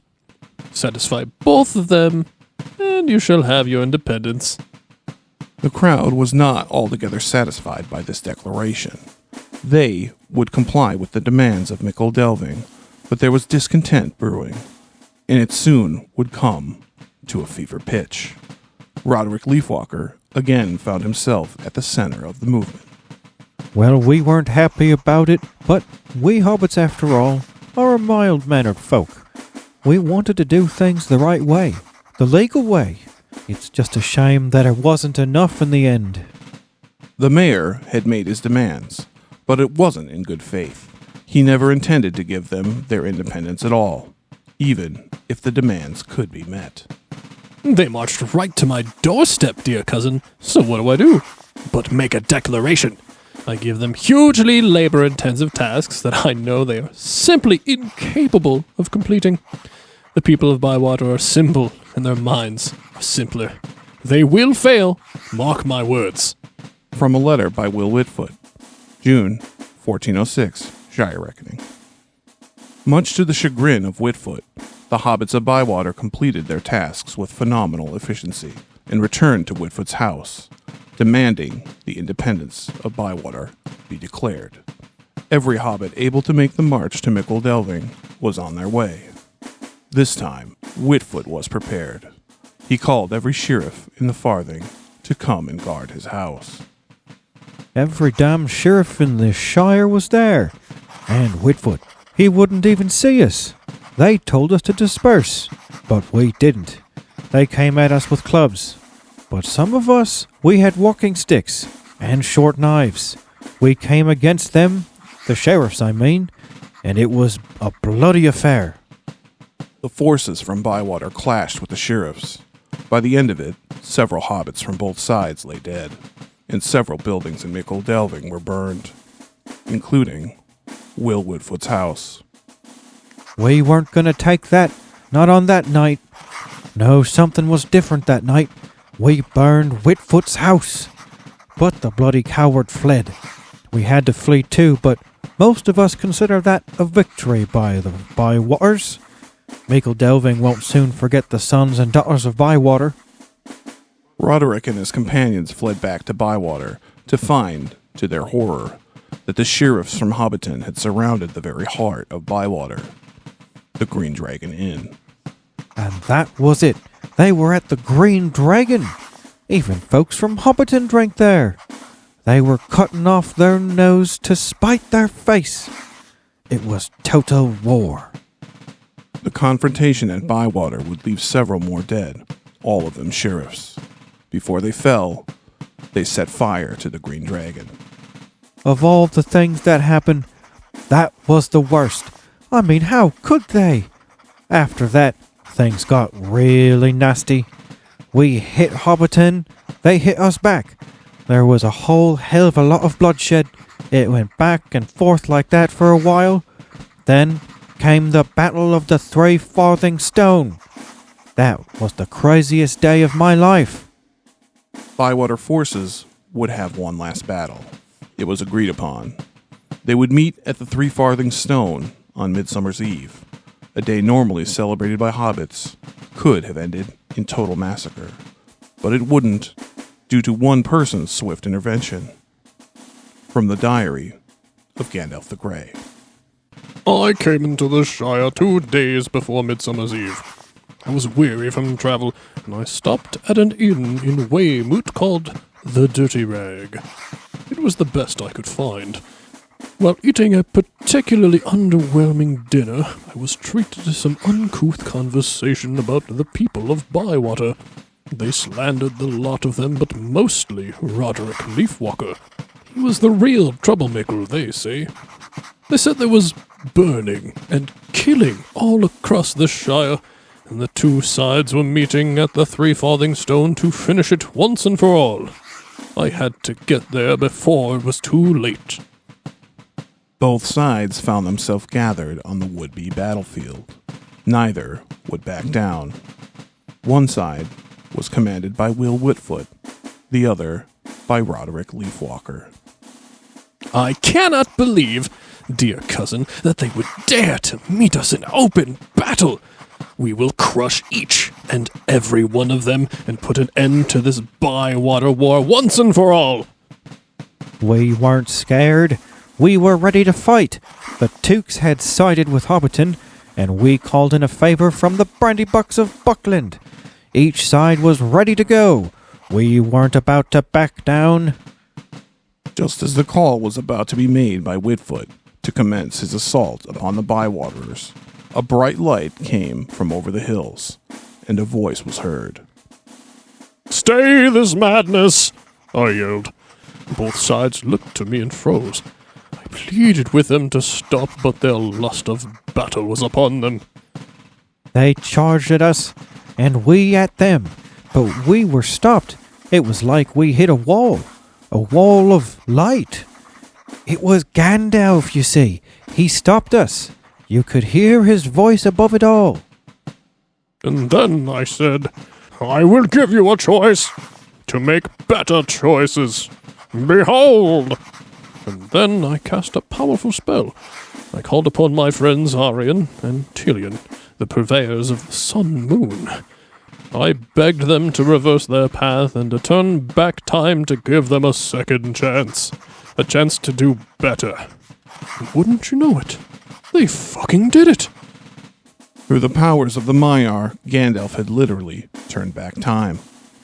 All of the buildings were rebuilt, and the hobbits brought back to life. They were given a choice to do better. I told them to do better, and we smoked some sticky shit that I got from some rangers at Sonford. They decided that they would let the king decide when he would come back. This is a joke, but it would have come sooner than they would think. The Bywater War, a war that technically never happened, but very well could have.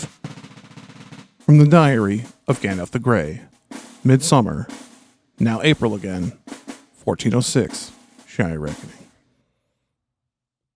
Hell yeah, if I could turn back time, right? I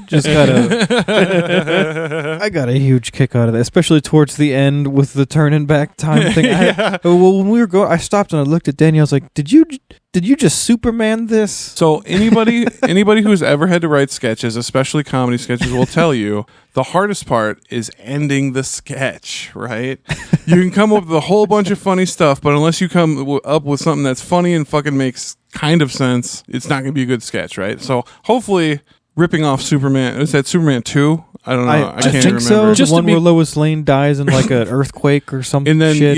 so Christopher This Reeves is the one flies where backwards. yeah, Superman like spins the Earth's rotation back or Right. something. to turn he back flies time, right? really fast in the opposite direction and stops the Earth from spinning and makes it spin backwards, which apparently turns back time. I'm just going to say that to checks out. any nerds That's how out that there works. who know physics, that would cause some irreparable damage to That the would Earth. cause As soon as you switched, as soon as you did that, people would fly from the Earth. And shit. People would fly. The oceans would just wreak havoc upon the planet. Like we're just poking the holes in our own fucking sketch. We hope you enjoyed it. Yeah, we hope you enjoyed It's it. fun. We It's had a fun. lot of fun doing it. Yeah, Tolkien what ifs are fun. They're so fucking weird. okay, so now the other fun part, Yes. the actual like what you do in the game, right? This So is the gameplay part. This is Yeah. always my favorite part of the Trevisodes. Yeah, you know we give you the story, we analyze like how it fits in canon, but then you get this next part that kind of tells you like, okay, so what if I'm like not that big of a Tolkien nerd? I mean, if you're listening to this podcast, you probably are, but just You in probably case, fucking are, or you're related to us. Yeah. and you're nice and listen to our. Well, these are podcasts. also games, like yeah, gameplay is a big part of. exactly, Any game. and you know, me personally, I'm a bigger gamer than I am a Tolkieneer. At least that's where my skills tend to lie, right? So like. Which is why you do the Trevisodes about video games. Exactly. Yeah. Because it's Fucking makes it's, sense. It's more in my ballpark, and then you guys can tell me all the things lore wise that I might not be up to par on, but then I can tell you why this game is fun, or maybe not. You know, you can. Or decide. that's what I love about Trevisodes is like, especially, and this happens a lot in review when we review the Trevisodes, is that a lot of shit clicks. Like you will say something about the game and I'll be like, oh, well, that could be, or because of blah, blah, blah, or whatever. And then we just kind of reconcile our two, like you said, like my Tolkien knowledge with your game knowledge. And that's where these Trevisodes come together, you guys. Yeah, the collaboration. Yeah. But also, I mean, I don't know. I just want to be a little bit fair. If you go and look at like reviews and things for games, like a lot of people are super duper critical. Oh yeah, same with film, man. Yeah, I get the douchebag critic all the time. Yeah, and you know, if we're speaking of reviews, I guess like before I go into the gameplay, like if you look at like say Metacritic, you know, they give like both a critic's review, so like all the media outlets who decided to do reviews, and then people will give their own personal reviews. Average Joes, right? And so you get like two different review scores for each like. You know, media, games, movies, you know, whatever Metacritic. Whatever you're doing, right? whatever you're Metacriticing. And so I thought it was kind of funny to do a comparison because we did this Gollum episode a while back, and like it had just an awful score, right? It had like a 1.5 or something out of 10 for the player score, right? And it had like a 30 out of 100 for the critic score, right? Chihuahua. That's Seriously? generous. That's generous. It feels generous, right? It was bad. And then so this isn't to give dismay or anything about this game. This game did not review well in either critics or regular people's eyes. Like, Okay. It did about twice as good as the Gollum game, meaning it got around a between 50 and 60 for the critic score and close to like a 4 or a 5, I think, for the average Joe score. Okay. Right? Well, at least it was comparable to modern complete games. Yeah. It wasn't a total. It wasn't fucking, a total shit fest. Yeah. I like to think of it like it wasn't reviewed great, but it was reviewed good enough that there are going to be some people out there that are like, oh man, this game is awesome. Like, I got a lot of really good stuff out of this game. Like, it's good enough to have a couple of people obsess about it, but it's not good enough to play it for a long Be time. like game of the year. Or be game of the year. Or, and that being even in the said, conversation. that being said, if this game is for anybody, they're probably fucking listening to this podcast. You know what I mean? Like, some of you out there are going to absolutely love this game just because of who you are as a nerd and where you're at as a gamer, you know? Yeah, and that also speaks to like if you're like a hardcore gamer or like super into games like I am, or like you compared to critics, like they're going to be extra hard on it. So if you're just like super casual, we're not even super casual. If you're just like a casual gamer, you pick up a game every now and then. Like this would be a totally solid game to like play a couple hours every night until you beat it. Like yeah, this is like I consider myself a pretty casual gamer. I have a console. I'm not huge in PC, but this is a game that I'll probably end up picking up and playing just because I don't know. It seems like it's my speed, and you know I love everything Tolkien, so.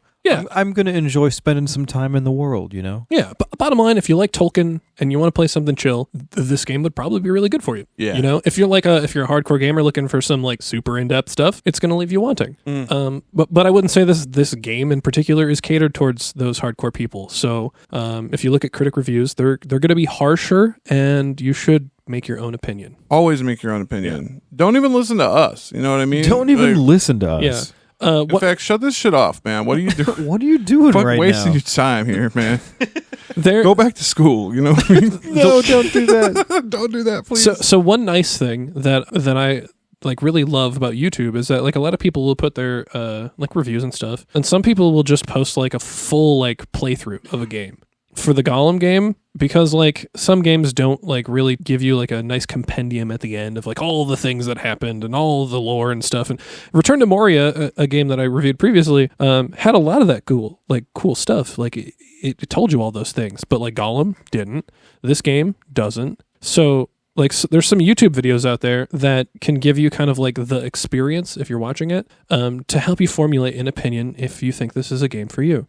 So, you know, if us talking about it isn't too spoilerly or doesn't help you formulate enough of an opinion to spend the 30 or 40 bucks this game is worth, take to YouTube. Wait for a sale. 100% this game isn't, if you find it on sale for like half off or something, pick it up immediately. Yeah. I would say it's at least worth a 50% off sale, but I will tell you why after we go over the gameplay. Cool. All right. So the actual game loop, how this game plays, what you do, how you do it, what you go about your Hobbit business in. So generally, the game loop has you doing a variety of activities to obtain ingredients. Like it's a big part of the game. Yeah. So you get these ingredients and you end up using them to cook up meals to share with Bywater hobbits plus Neffy. You know, the only one who's not. Yeah. Because Gandalf doesn't count. He's not somebody you can build a reputation with. He only shows up a couple of times. Yeah. That's fine. Just kind of move the story along. Yeah. Literally, that's what he's there for some story. Yeah, he's there for cameos. And for basically cameo. It's a good way to put it. So, eating meals with hobbits increases your relationship level with them, which can unlock new mechanics, features, and upgrades, right? So, the game features a day and night cycle. So, time passes as you're playing, and it requires you to go to sleep at night. If you do not, you will pass out where you're standing, and Orla will bring you back home. The penalty that you get is that you lose out on some of the time in the morning to spend on that next day. So if you spend all the time at night and then you pass out, you're just losing out on what you can do the next day. Oh, okay. It's not like Stardew where somebody will rob you in your sleep. Yeah. You don't lose anything other than Jesus. time. And to be quite honest, time is not a luxury in this game at all. You don't really miss out on much if you go to sleep early or something like that, as long as you prepare yourself for the next day. And even if you don't, like... I am glad there's a penalty. Like, yeah. Sometimes when games allow you to do things freely, and maybe you like pass out and respawn in bed, but otherwise there's no real loss of any kind. Yeah, and I mean, at the most, like, even if you didn't lose time the next day, if you just, like, you just wake up, you lose out on what you could have done that day, like, it's really not that big a deal. Like, in Stardew Valley, which is a very notable life sim kind of game, yeah, it's in a similar genre to this game. If you haven't played it, holy crap, frickin' play Stardew. Yeah, that's like you can even get it on your phone. It's phenomenal. It's like the much better version of this. It is basically it's the king of the crop. Like it is the golden standard for this type of game. It's hard to beat as a very, very casual gamer too. I can say it's hard to beat Stardew Valley. That game is basically, I've told people like my fiance, I got her into it, and I was telling her, I was like, this game is basically like Xanax. Like, it is so fucking relaxing. I've never played a more relaxing game in my life. I've like almost fallen asleep playing the game, like, because it's so like I just get so fucking like, yeah, let me just zen. And we've played together too. We've done that more than once. Yeah. I love foraging. Right, my favorite thing is just forage, cut down trees, manage the orchards, stuff like that. But so enough. Yeah, Ruru also, our editor, loves Stardew. we all Stardew is basically universally loved by the people that like it, and honestly, like even Stardew is built on the backs of games that came before it. Right, like standing on the shoulders of giants are we, right? Exactly. The first game I played that would have been a spiritual prequel to Stardew would have been a game back on N64. God, that dates me. Called Harvest Moon. And I don't even know. I do remember. I remember that game. I don't even know if the Harvest Moon for N64 was like the first type of game in this genre, but it's the first one I remember. You remember being like that to do this kind of thing and do it really well. And so the unfortunate thing that Tots gets is that it's going to get compared to Stardew Valley. Oh, of course. I remember the first time I heard it about that it was coming out, and they were like, it's a life sim, and I was like, is it? a Lord of the Rings Stardew of like skin. And that's what a lot of people thought. They're like, oh, I'm going to get Stardew Valley, but in the Shire? That's honestly, I would awesome. not complain about that. Yeah, like if there's a mod Yeah, yeah. where you can mod Stardew into the Shire, there probably fucking is. And here's but, the thing. you know, that'd be cool. I think that if somebody did a mod for Stardew Valley that turned Mhm. everybody into hobbits, it would do so much more than this game could. Really? Just modding the existing Stardew. Yeah, keep the mechanics, but make them all very Shire and like change the Yeah. map or something. Like honestly, it's a big undertaking. I know. It's kind of a So stretch to say. here's what I want to say.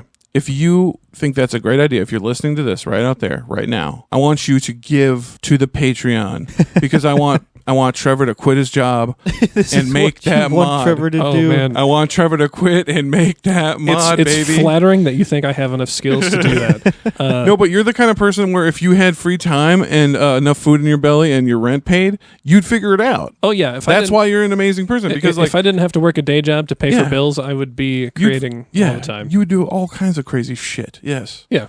Capitalism sucks. We're just working dumb. Anyway, But all right, so let's talk about the game loop. keep everything in mind. This game is going to be unfairly compared to games that came before it, but also as things always are. as things always are. Mhm. So, if you've never played Stardew, then dude, start with this. Don't start with Stardew, but Yeah. eventually do play Stardew. Usually started, and you'll be much more charitable towards this one.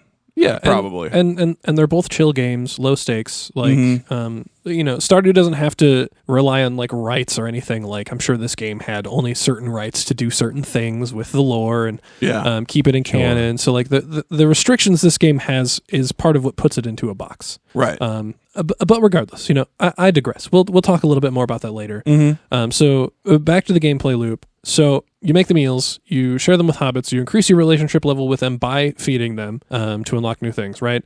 And there are 4 seasons that pass, and each season it only lasts about 2 weeks. So like Okay. 2 weeks in game, right? 14 So every time you game days, sleep, yeah. right? That's a day. You get 14 days, and then it's the next season, right? It starts you off in summer, and then autumn, winter, spring. The cycle continues, right? And as far as I can tell from my time playing the game and just doing any small amount of research to figure it out, this can go on indefinitely, right? So you can play years and Yeah. years with virtually no impact. Like you could feasibly play like 100 years and pass the Scouring of the Shire and nothing will happen to you because Yeah. obviously the game's not intended This to is go an that alternate far. reality. But Wouldn't that be fucked up if you played long enough to get through all the way to the I was Skyward Shire? thinking those about that. dates. It would take quite a while, Yeah. but possible as far as I'm Because it's concerned. like a good 30 years from now, right? Something like that. Oh, even further, right? Because if Sam is in his tweens, Yeah. and then if we're going by book lore, not movie lore, Mhm. there's a significant amount of time between when Frodo gets the ring and Gandalf comes back to tell him about it. Yeah. Yeah. And then they go on the adventure. We Yeah. have that whole thing, which lasts like a year or something. Yeah. And then the Scouring happens after that. So Mhm. it's easily like 30 plus years in the future, right? Yeah, it's a long time. So you'd have to play a lot of the game. Play a lot. I'm talking probably like 200 to 300 hours. Probably more than that, It'd realistically. be an epic hidden Easter egg. though. Right. Yeah. Well, I'm just thinking if the Yeah. dates are listed and you can get that far into the future, like Yeah, and I mean, as a note, you don't have to wait until nighttime to go to sleep to advance the day. So you could probably just wake up and go to sleep and wake up and go Keep to sleep sleeping, and yeah. and just like do a date grind where you just grind right. time And there's forward. like it's not like there's any survival mechanics. You don't have to feed your hobbit. Time Like grind. you Yeah. just exist. You could play for years and years, and it's fine. Nobody dies. Immortal hobbits. Yes. Yeah, you were talking about Forever. that. Immortal hobbits. Yeah. Yeah. But again, like, the reckoning is it's right around the corner. So like, if the stuff that happens in this game were canon, at least to a certain point, it almost feels a little moot because All for nothing. eventually it's all gonna get torn down by fucking Saruman Yeah. and fucking Sharky. That's all right. Sharky. Yeah, Yep, Sharky. Sharky. That's okay. But all right, so we talked about creating a hobbit in the very beginning of the story. So when you create your hobbit, you have several features that you can customize. They're all preset options. So you don't get like sliders to like make your go from like small to big for like it's your just nose choose size or something which like that. preset you want. Yeah, Like- yeah. Like some of your Yeah. bigger RPGs out there. Yeah, there's a I mean, shit. We have games now that have booty sliders and titty sliders. Like, yeah, true. and dick sliders. There's yeah. and dick sliders. Yeah, I'm pretty Yeah, sure. choose your pubic hairstyle. Yeah, isn't Cyberpunk is there's a dick slider, isn't there? I'm pretty There's sure. not a dick slider, but you have a few options to choose Preset from. dicks, yeah. Preset dicks, right? In right. Baldur's Gate 3, you choose your genitalia. Yeah, it's true. There's presets for that. And as well. okay, to be clear, both the games we just mentioned are not sex games. No. No. They just have some adult content, but there are adult games out there that give you way more freedoms than we could possibly go into. Hell yeah. So if that's your speed, if that's your speed, get on that shit now because the censorship is real right now. Oh yeah, we were just talking about this earlier. Yeah. The censorship. Yeah, how? Ugh. Yeah. That is not a bag I want to dive into because it's a whole separate topic. But just know, that kind of stuff is happening. We feel very strongly here about censorship at KOT. I think it's just freedom of speech. Plain and simple. Yeah. Okay. All right. Anyway, so back to Tots. Yeah. Oh, yeah. As far as your character creation, there is unfortunately no dick slider, no booty slider, no booby slider, no slider. Period. Right. But you do have multiple faces that you can choose from. Kind of testicle shapes. slider though. Oh my god.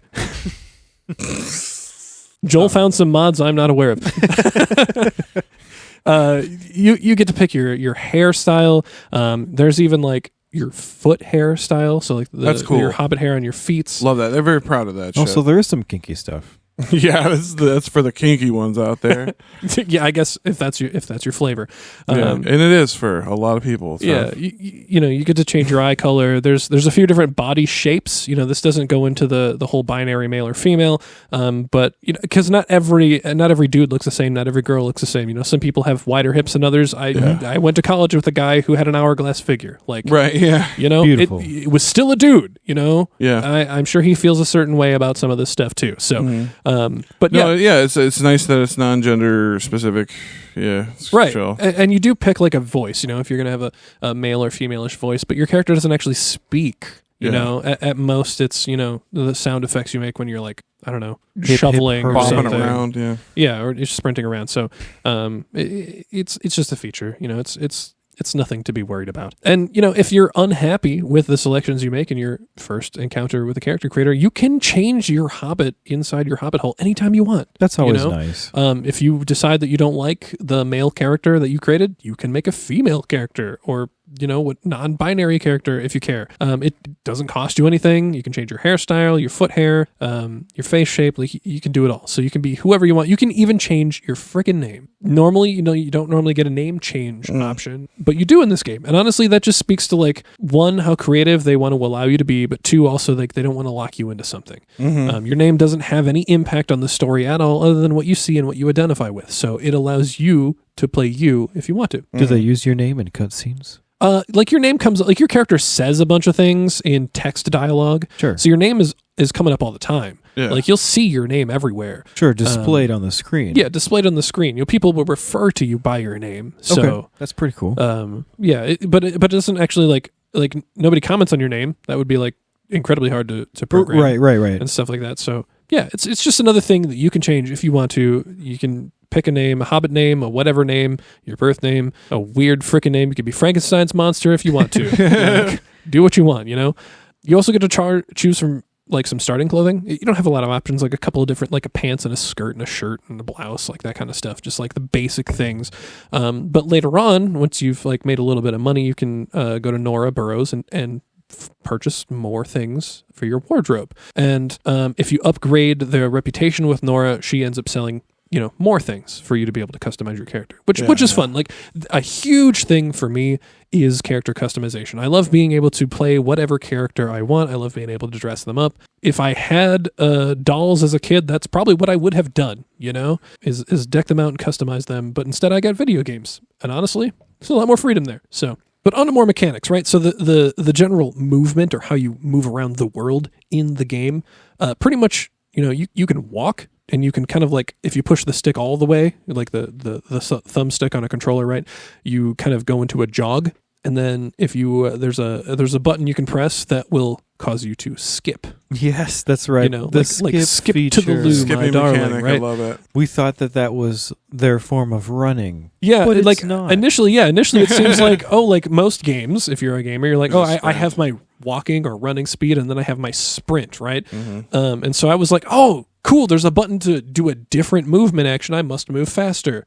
No, you don't. Same. You move the same speed if you skip. It looks like you're moving faster, but you literally don't. It's quite useless outside of the the flavor of it, you know? Like you're a hobbit and skipping is kind of a carefree representation of movement. So like, sure, yeah, it's a hobbit-like thing to do. Skipping down the lane. You just probably won't do it after the first couple of times. Like you'll get the achievement for skipping and then you'll be like, okay, well this isn't helpful. So you also cannot you can't jump like at all. Like there is a little bit of verticality to the map and where you're walking around, and so like being able to like say jump off a bridge onto another path, you don't. There's not like this far to fall, right? They're just going over like small cricks and rivers and things. It would have been really nice to be able to do that, just like jump things to kind of skip some of the path, but you can't do that. You also can't fall off of anything. So like if there's a slight incline, you just get blocked from moving. Like you can't walk off that cliff. So you're very stuck within their boundaries. Yeah, you're very stuck within the boundaries, and I found it very annoying at first because I'm used to games that give you a little more freedom. But I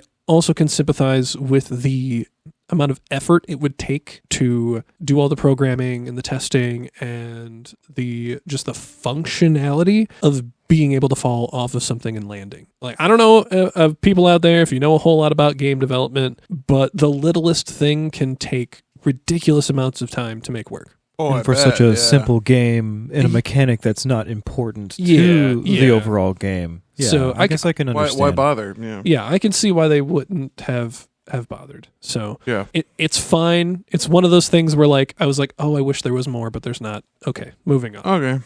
Lastly, as much water as there is, because there's a whole river that goes like splits you from like the other side of Hobbiton. You don't get to cross that river. You just see some houses on the other side, and there's like other little streams that are going throughout Bywater. You can't swim. You can't go in the water. You could do some fishing, which we'll talk about, but you can't go in it. You can't swim in it. You know, the one time you see Noaks in the water is the only time you see a person in water. Nice. And it's a hard thing to animate, I'm sure, right? Well, you don't see him even walk in the water. He's just there when you find him, and then the cutscene cuts away from where he's at, and then he just appears out of it, right? So, okay.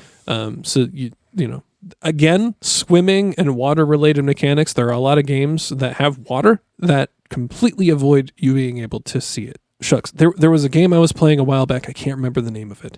Oh no, it was a Devil May Cry game. I think it was maybe Devil May Cry 3 because the Devil May Cry anime came out and I was playing the games. Anyway, sure. So like, you know, the whole game is about like fighting demons and you're like walking around, you're doing all cool stylish stuff, but there's a particular level where you go underwater, and when you go underwater, the game switches to first person mode. Interesting. The game switches to first person mode. Like scuba mode. You can't see your character anymore. It's a third person game, so you're like seeing your character from above and you're fighting and stuff, but when you go into first person mode, you can't see your character, and you know what that does? It means that they don't have to do any animating. They don't have to they don't really have to pay attention to the physics as much. A lot easier. Yeah, there's a whole lot of work you don't have to put in to make that work. Honestly, it's kind of an older game, so like they probably thought it was okay. Nowadays, I don't think that would fly so much, but you know, I can see why. They didn't make any mechanics otherwise out of the water, so there's no reason you would need to swim. I just kind of wish you could. You know, I feel like hobbits would love swimming. Yeah. Yeah, I think we know that some hobbits are afraid of water. Yeah, it depends on kind of where you're raised. Like the Bucklanders and stuff, they can they can swim and they like water. The frickin' village is named Bywater. Like it's in the name. You'd think that they would have a little bit of a lot of water around them parts. They eat a lot of fish there, so like you'd think they'd be a little more acclimated. Yeah, you'd think. All right, moving on. So the next thing is the several activities that you can do playing the game. So these are sort of the main things that you'll be doing while you play. So to start with, we've got foraging. Fuck yeah. Which is, you know, when you're walking around, there's like berries and mushrooms and things that grow. And foraging is basically just like finding them and picking them up. Yeah, I love this shit in games. Me too. I will waste way too much time foraging everything, putting it all in a chest or something and saving it for later. That shit. Yeah, I mean, some of that doesn't apply here, but some of the things that you'll pick up will respawn every day, like some of the mushrooms and things. So you can just kind of go around picking stuff up, and you'll find different items depending on the season. So like different mushrooms or fruit grow in different seasons. So there are some things you can, you know, only get in spring. Some recipes call for those things, so you have to eventually get all the ingredients to be able to make everything. And that's kind of foraging in a nutshell. Really, it's just picking up stuff. Pretty simple. Yeah. You can do some gardening. Fun.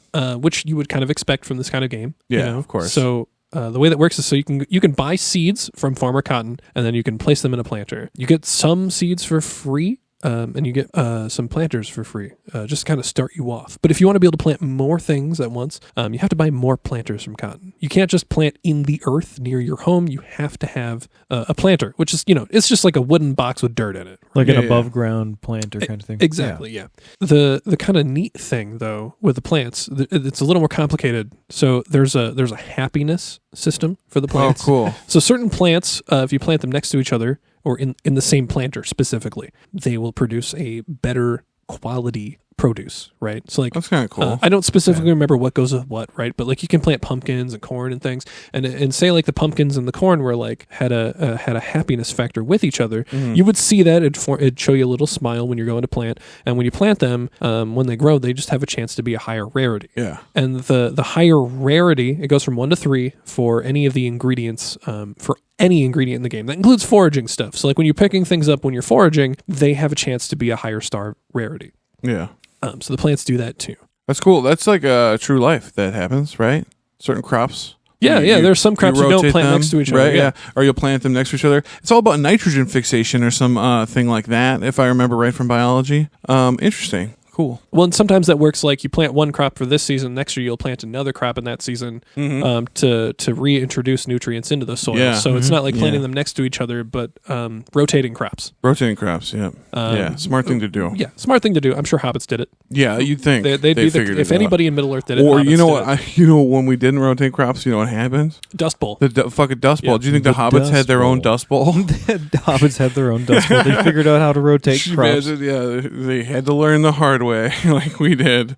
There is also some plants don't like each other, so you'll see a little frowny face when you go to plant them. And, Oh, no. And if you do that, then you just like have a worse chance of getting any rarity out of them at all. Okay. So you want to plant things next to each other that like each other to try to get better ingredients, because better ingredients equals better food. We'll talk about the cooking shortly here, but everything you do kind of leads up to cooking. So the higher rarity things you can get, the better. I really thought you were going to say better ingredients, better pizza, John. It was in there. You know? Better yeah, you were thinking it. I was better thinking it. ingredients, better pizza. Freaking capitalism jingles in my head. Yeah, we don't have fairy tales or mythology. We have jingles from shit. We have commercials and there's- infomercials. Oh my, totally unrelated. There's one jingle I will never forget. Was that? Is a local from, one? From it was a local one from Iowa, right? Cool. So there's a car shop called Jiffy Lube. Yeah. Right? There Like- used to be Jiffy Lubes here. Yeah. They were around, but their sort of jingle on the radio was 10 minutes, no appointment, just bring your car and get a quickie at Quick Lube. What? That's too suggestive. It's very suggestive. for yeah. Minnesota airwaves. That would not fly today. But We're too polite up here but for it's that. that is something it will just never leave my head as much as I want it to. That's so funny. Yeah, me and my friend Thomas, we watch Mystery Science Theater together, and we watch broadcast versions because we're huge nerds. So there's like commercials from the '90s on there. Oh, that would be so fun. Oh, you should join us sometime, man. We do it on Discord sometimes. So so I watch old 30-year-old commercials, and Thomas is a little younger than me, so I regale I remember this, and I'll sing along with the Back ads in and my stuff. day. Yeah.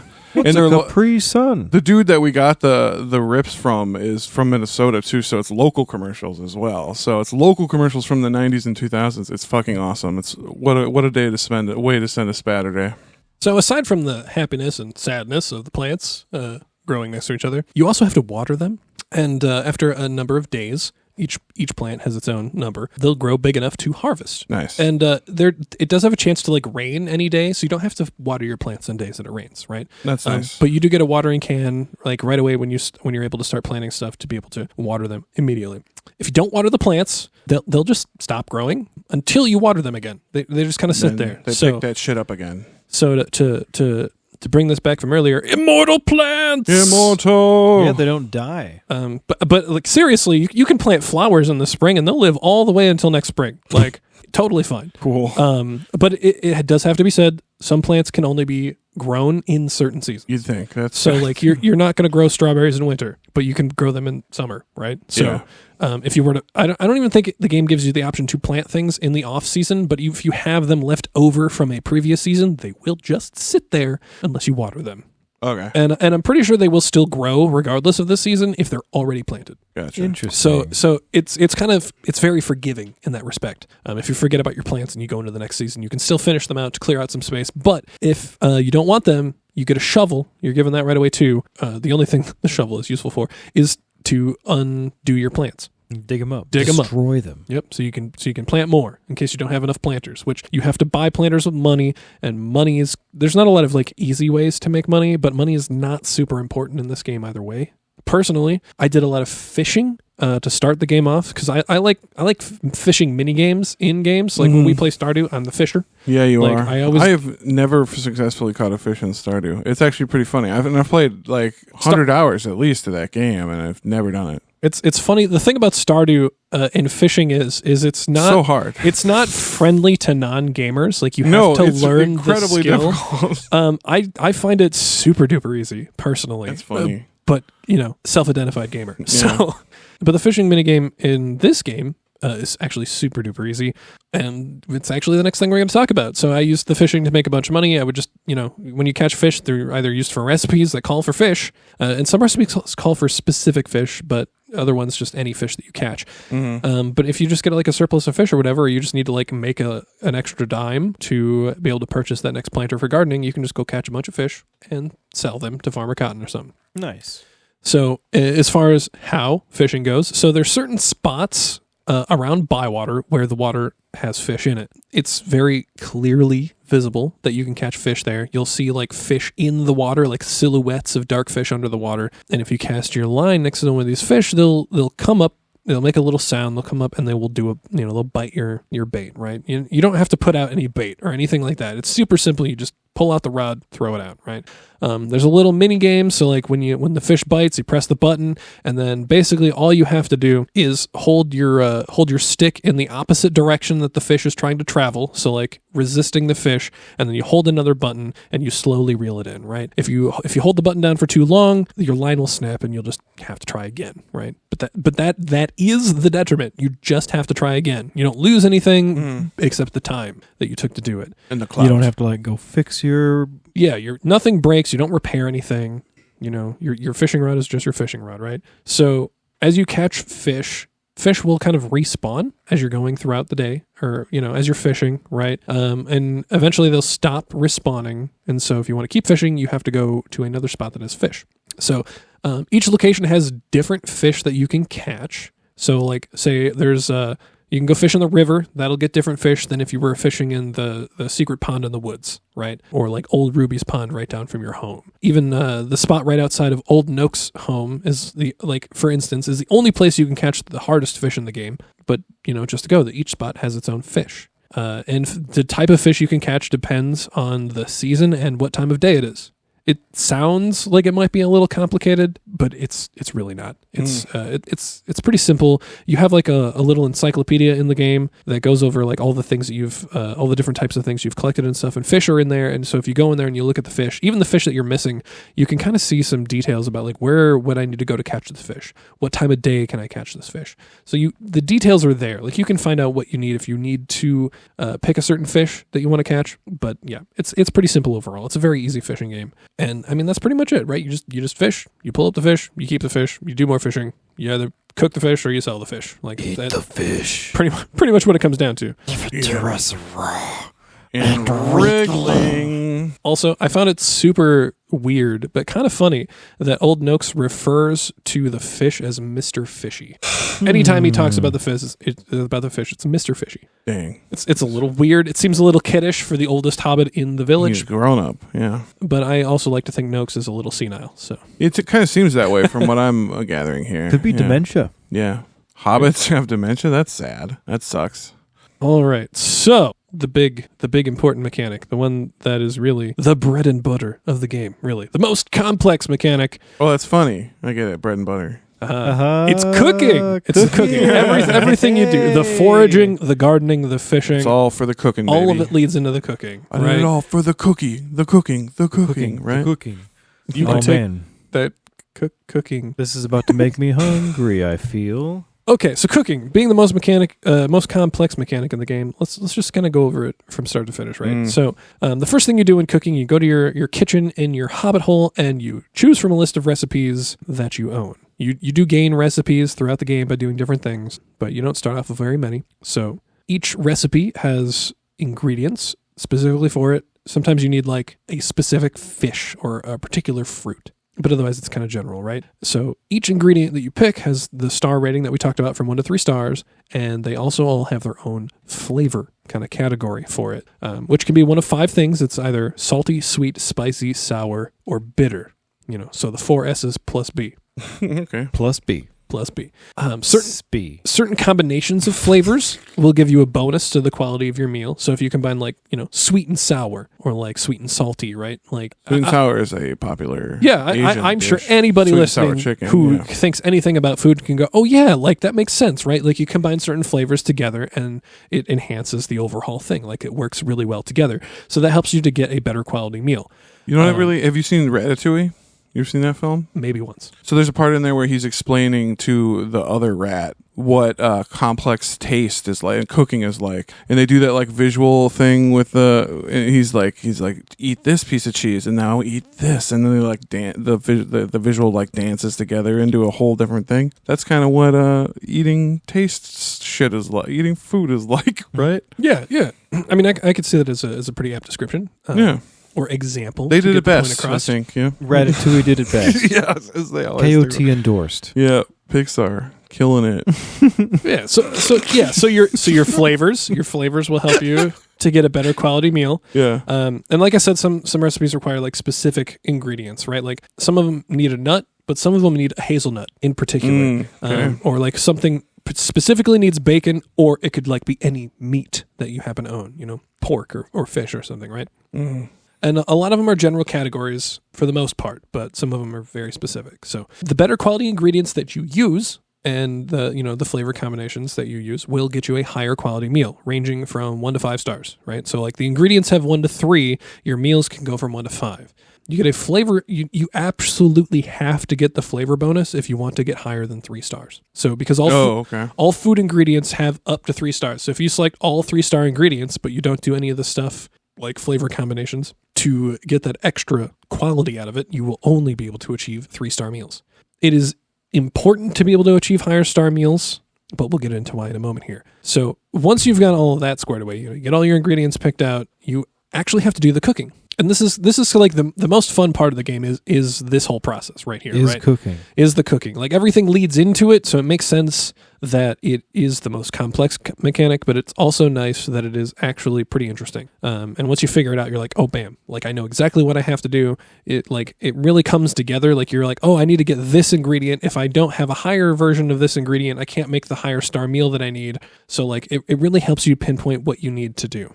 Whole game is built around cooking, besides the main story, but you still feed the assessor 3 times in a row, just as part of the story, right? Yeah. Like your rarity doesn't matter for the story parts, but it absolutely has an effect when you're trying to increase your reputation levels with other hobbits. Yeah. Food is a big part. Can't be just yeah. throwing out any old slop there. You know Exactly. what I mean? And these are Fuck that. hobbits, they have, they've got a love for this kind of thing. So food it makes culture. sense that you would want to try to do good, right? Yeah.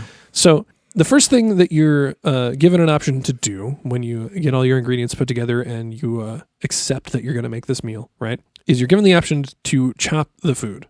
Each ingredient specifically goes through its own sort of thing, right? So if you start off with like, say a potato, maybe that's your first ingredient, you're given the option to chop the potato. Not all the ingredients can be chopped. There are some things like flour. You're not going to chop flour or oat milk. You're not going to chop the milk. You can't do that.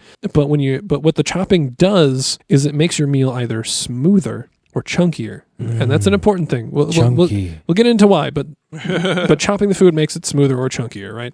It's one or the other. And then after you do that, there are 5 cooking stations that you can use to refine the ingredients after the chopping, or some things that you can't chop just kind of skip straight to the step. So these cooking stations are the frying pan, the saucepan, the mixing bowl, the pickling jar, and the mortar and pestle. Damn, that is more complicated than I thought. Indeed. And we're not done yet. Yeah. So each ingredient can only be used by certain stations, right? You're not going to put your bacon in a pickling jar or a mortar and pestle. You're probably going to fry it in the frying pan, right? But other things might utilize them in different ways, right? Like more herbs, you might put the herbs in the mortar and pestle, or your vegetables in the mixing bowl, right? Each thing has its own thing. And beforehand, you can look at what ingredients are available to use which things. You can kind of plan it out. But these stations, so like the chopping determined the chunkiness or smoothness, the cooking in the cooking stations determines if the meal is going to be crisp or tender. And so you kind of think of a graph, right? So you've got your box, right, of the graph, and then on left and right side you've got your crispy, or sorry, You're talking like an X and Y graph. Yeah. Just like, just think of a box. On the left side is your crispness. On the right side, left side is your smooth, your right side is your chunky, and then your top side is going to be the crisp, and the bottom is going to be the tender. Oh, and you kind of gotta right, and so you don't always have to use a station, but you kind of need to if you want to get to the sweet spot. So if you're looking at that graph that you have those 4 labels on the side, on one point of the graph you're going to see a star, like a little spot. Yeah. That is the sweet spot between smooth and chunky, crisp and tender. Right? So your goal is to chop the food enough or cook the food enough that it goes left or right or up and down to meet that spot on the graph. And it is literally that. It's left or right is, your crisp, your smooth or chunky, and then you're up and down. So like, when you're using each one, you easily know which direction you're going to be going when you do it, right? Mm-hmm. Again, you don't have to use the stations. If you have already gotten like to where that sweet spot is, you can just kind of skip the cooking part for most things. Raw meats still need to be cooked, but you can kind of figure that out. And so if you hit that sweet spot, that is where you get the second bonus star. So I mentioned the flavor profiles, or if you're combining flavors together, where you'll get a bonus to the quality. So that nets you 1 star. So if you do a meal that is sweet and spicy with the ingredients, and then you hit the sweet spot, that is a bonus of 2 stars that you can get. If you use all 3-star ingredients and you hit the sweet spot and you get that flavor bonus, that's how you make a 5-star meal. That's how you get the 5. That is the Gotcha. that is the best you can do. Is 5-star meals. So there is one extra thing you can kind of do that helps. So any ingredient, when you put it into one of the things to cook, like the frying pan or the mixing bowl, you can add a seasoning or an herb that can change the flavor profile of that particular ingredient. So like you can add pepper or butter or sugar to different things, and they will help to make them spicy or sweet. So you can make something like an apple, which is sweet, spicy by throwing a pepper in with it. Spicy apple. So you can, it gives you a lot of control over trying to get to that sweet spot. And this is important because your flavor profile is going to be something that is important to the people you're feeding. Right? Because all the different characters in the game have preferences and cravings. And so we'll talk about what that means again a little further on. But it's important that you try to hit those different markers to make the best thing that you can, because you'll make progress faster. Gotcha.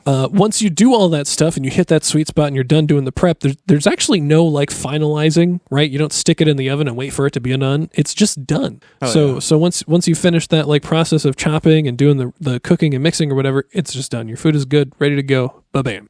There are 120 recipes in the game. Good Lord. That is a considerable number of recipes. Yeah. For such a simple game. They're pretty varied, and they do have categories. You've got like pies and roasts. You've got jams and desserts. Like there's each categories for different things, which is nice. Just kind of like split everything up and make it a little easier to organize, so that you're not looking at 120 things in one list, because that's a lot. But honestly, I looked through the recipes. A lot of this stuff sounded really tasty, but I would probably stay away from the goblin eye stew. Ew. That sounds... Even though there's no goblins, we talked about it earlier, like you're supposed to say when you see goblins. This is the only time I saw goblins in the game, and that was to feed people. Maybe Jesus Christ. It did not require ingredients from a goblin, okay. Just to be clear. I was going to say, maybe that's why no one sees them anymore. Maybe it's compensate them all. Maybe it's a slang term for something else, like a Rocky Mountain oyster. It's kind of it's kind of more along that lines. Yeah, it's named for being something looking similar. Yes. Yeah. Okay.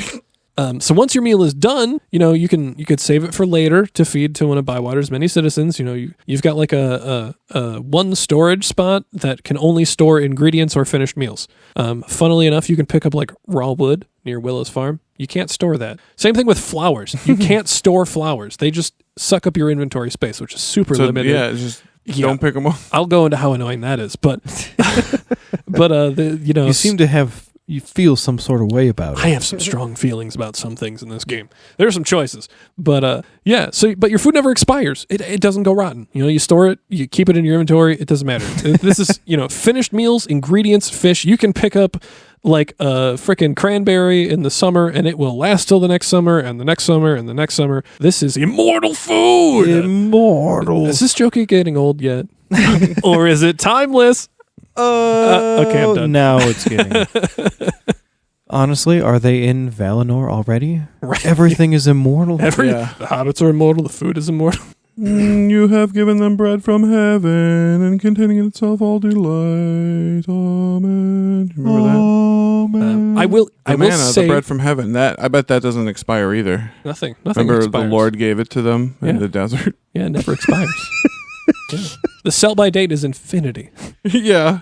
But yeah, so I mean that's kind of the gist of cooking. It is the most intricate mechanic of the game. Everything kind of is based around making that happen. It nets you the most progress in doing things. It is the most fun part of the game, I would say, as far as mechanics go. The fun is subjective. So like if somebody just really loved I can role play as a hobbit, you do you. Yeah. That's awesome. Like I love when people can get things out of games that I couldn't. The whole being a hobbit thing wore off pretty quick for me. But the cooking is really what I had the most fun doing. Nice. So aside from those activities, let's talk about reputations, right? So there's a couple of different reputations in the game that you can level up, and those unlock things for you. So to start with, each character in town has a reputation level. And when you level them up, you get new side stories with them. That's where we got like the 2 stories that we told earlier from Nora and Neffy. They tell you stories as part of their side stories. You get some feature unlocks, which can be like Neffy upgrades your watering can. You can unlock new places to fish, new places to forage, or some of them will just give you gifts. Like when you max out Orlo's, he gives you a fancy new blue cape that you can wear. Hobbits do love gifts. And hobbits do love gifts, so it's very on point, right? Like the opening excerpt that I picked. I know we've used it in previous episodes, but it is very on point for a lot of the stuff. For a lot of this content, very much so. Yeah. But the reputations go from 1 to 10 as far as the characters go, and every level gets you new recipe. That's how you get to the 120 recipes. Just by upping your rep. Yeah. And the way that you upgrade your reputation with each character is by feeding them, right? You get reputation points based on the craving of the food they have and the quality of the meal that they eat. So if you want to share a meal, you have to send out letters the day before to the hobbits that you want to share the meal with. And there's just one spot that you do this from. You just select them and it sends them out for you. You don't have to do anything special. And then the next day you'll have a meal that you can share with them. And in the morning you go check your post box, and each of the hobbits you invited will send you their craving. So like, I want something salty, I want something bitter, I want something sour. They kind of just give you that. They don't tell you exactly what dish they want, they just tell you what flavor they're craving.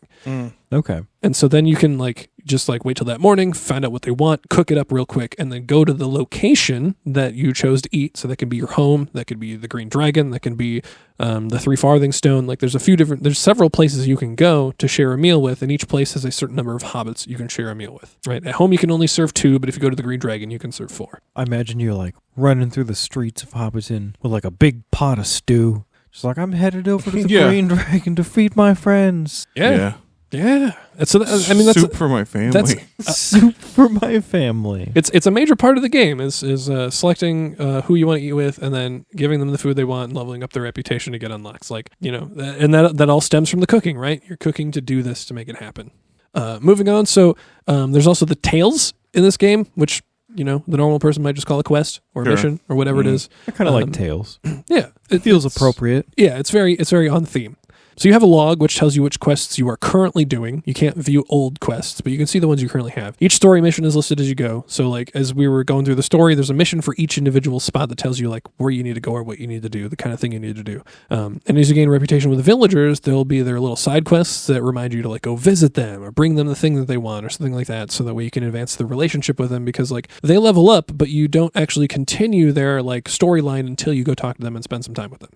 All right, on to clubs. So we mentioned clubs in the story, but they're a pretty big game mechanic as far as doing stuff in the game goes. Like, aside from cooking, you'd say clubs are one of the big ones? Yeah, I mean, so the 4 activities that we mentioned, the foraging, gardening, fishing, and cooking, those all are the clubs. Yeah. And so the clubs also have their own levels that go from 1 to 5. The relationship levels with the characters go from 1 to 10, but the clubs go from 1 to 5. And so when you unlock the clubs as a part of the story, So you can be like the enemy of the fishing club. well, you can't be the enemy of anything. It doesn't go negative. You have -3 stars with the farming club. You have beef with the farmers.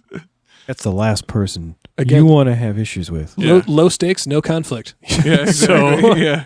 But basically, as far as game mechanics goes, the clubs are the way that the game gives you some extra stuff to do, right? It's a way to pad out the experience, to give you reasons to do more things, right? So each club has a reputation level. You race through completing tasks that from the board. Right, so fish this number of fish or grow this number of crops, right? And then you turn them into the person who owns the club, and they give you XP, right? But you also get XP just for doing the type of task itself. So if you fish, Kind of double XP in a way, then.